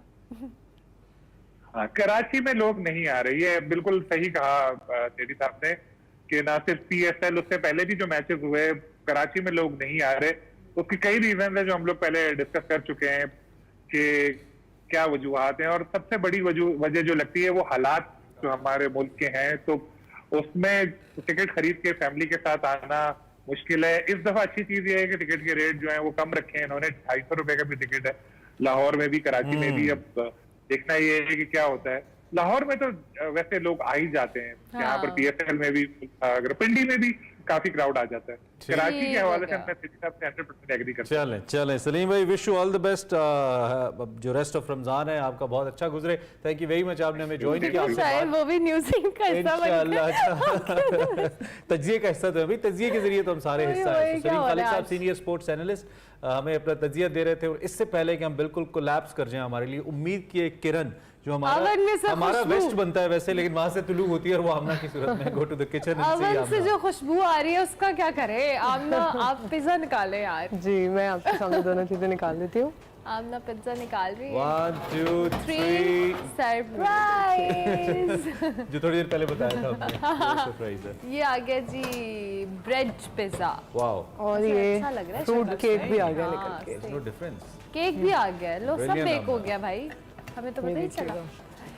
नाजरीन, आमना जरा क्विकली बता दें, ड्रिंक का भी हम चाहेंगे, सारा कुछ हम केटर कर जी। लेंगे। जो फ्रूट केक है इसका मैं आपको बता देती हूँ। इसका एक जो बेसिक ये रेसिपी जो मेंशन की हुई है, इसका एक प्लस पॉइंट ये है कि ये आप ब्लेंडर में बना सकते हैं। जो भी इसके जो लिक्विड इंग्रेडिएंट्स डाले, मैंने एग्स हैं, ऑयल है और दूध है, इन सबको विद शुगर आप इनको ब्लेंड कर लेंगे ब्लेंडर में, एंड देन उसके बाद बाउल में डाल के तो जो ड्राई इंग्रेडिएंट्स है लाइक जो प्लेन फ्लावर है और बेकिंग पाउडर बेकिंग सोडा वो मिक्स कर लेंगे, तो ये बिल्कुल उसी तरह से लुक आएगी। कोई मतलब मिक्सिंग या मशीन की जरूरत नहीं है। इसकी एक प्लस ये था कि ये ब्लेंडर की रेसिपी है बेसिकली। दूसरा जो ब्रेड पिज्जाज हमारे बने हैं, इसका मैंने आपको बताया कि ये जस्ट ब्रेड लेफ्ट ओवर भी ब्रेड होती है। और दूसरा ये जो चिकन है, इसकी भी कोई ख़ास अलग मैरिनेशन या कोई इस तरह की नहीं है, बिल्कुल इजी और सिंपल सी जो है मैंने मैरिनेशन की है इसकी। इसके लिए मैंने चिकन लिया है, चंक्स में इसको कट कर लिया है मैंने, और उसके बाद ये देखिए मैं आपको इसको कट भी करके दिखाती हूँ। उसके बाद ये पिज़्ज़ा सॉस अवेलेबल होती है, मिल जाती है। आप टमाटो पेस्ट के साथ पिज़्ज़ा सॉस बनाना चाहें वो भी आपकी मर्ज़ी है। अदरवाइज़ मैंने ये क्योंकि काफ़ी डीप रेसिपीज़ जो हो गई थी, तो मैंने ये थोड़ा सा इजी एंड क्विक वाला किया है कि ये देखिएगा बिल्कुल just with in 10 to 15 minutes ये बन के आ गया। इसके अंदर मैंने पिज़्ज़ा सॉस लगाई है, उसके ऊपर चिकन के चंक्स, वेजिटेबल्स और ऊपर मैंने चीज़ डाली है। जब हम बेस पे पिज़्ज़ा सॉस लगाते हैं तो जो चीज़ है वो अच्छी, आपने देखा जो रेस्टोरेंट वगैरह में भी वो अलग से निकल के आती है, वो ये उसका रीज़न ये होता है। ठीक हो गया, ये पिज्जा भी रेडी हो गया है, हमारा केक भी रेडी है। अब जस्ट मैं ड्रिंक आपके सामने बना देती हूँ। डेलगोना मोका कॉफ़ी बन रही है। इसका प्लस पॉइंट असल में ये देखिए, आप इसकी ये जो फ्रोदीनेस, आपको पता है मैं मिल्क को ब्लेंड करती हूँ, जस्ट मिल्क है और ये मैंने चॉकलेट सॉस इसके साथ ऐड की है, तो मुझे इसका ये फ्रोदीनेस एक्चुअली मैं ऐड कर। अच्छा जी, रेसिपी कार्ड भी आपकी टीवी स्क्रीन पर है और आप देख सकते हैं स्मोका कॉफी की जो भी रेसिपी है। नाम बिल्कुल कुछ भी नहीं है, सिर्फ कॉफी है। ये मैंने कॉफी ब्लेंड की है। इसमें एक इंग्रेडिएंट जो ऐड करना है वो जस्ट कोको पाउडर है। कोको पाउडर इसमें ऐड करना है। और ये आप ये देखिए, मैंने हैंड ब्लेंड किया, आपके सामने ही मैं करी थी। ये देखिएगा, ये कॉफी और कोको पाउडर ऐड करके आप इस पे, ओके नाइस, उसी से वो इतनी स्मूथ जो है वो बन गई है। पीने से पहले प्लीज इसको हिला लीजिएगा वरना बहुत कड़वा टेस्ट आएगा। ये मैंने मोका कॉफी जो है ये वो, और ये सिंपल कॉफी है। इसके अंदर कोको पाउडर एडेड था और ये सिंपल कॉफी है। अब ये डिपेंड करता है कि कितनी स्ट्रॉन्ग आपको चाहिए, मगर मैं इसको अच्छी जो है वो एक्चुअली कॉफी बना रही हूँ क्योंकि आज हमारा जो मेन्यू ये पूरा एक इसको कॉम्प्लीमेंट करेगा। ये कोको पाउडर से मैं इसकी थोड़ी सी गार्निशिंग करूंगी। चलें जी, जल्दी से दिखाइए, बन गया जी हमारा सब कुछ शक्ल खाना तैयार है नाज़रीन, अब सिर्फ इफ्तारी का इंतजार है। थैंक यू वेरी मच आमना, बहुत शुक्रिया। आमना हमारे साथ मौजूद थी किचन के अंदर। उम्मीद करते हैं आपको आज की ट्रांसमिशन पसंद आई होगी, कुछ न कुछ सीखा होगा। हमने खाने का सामान सीखा, अब हम इफ्तारी का वेट करेंगे। इफ्तारी के टाइम पे जैसे मैं कहते हैं, दुआओं में याद रखिएगा। कल फिर मिलेंगे, तब तक के लिए अल्लाह।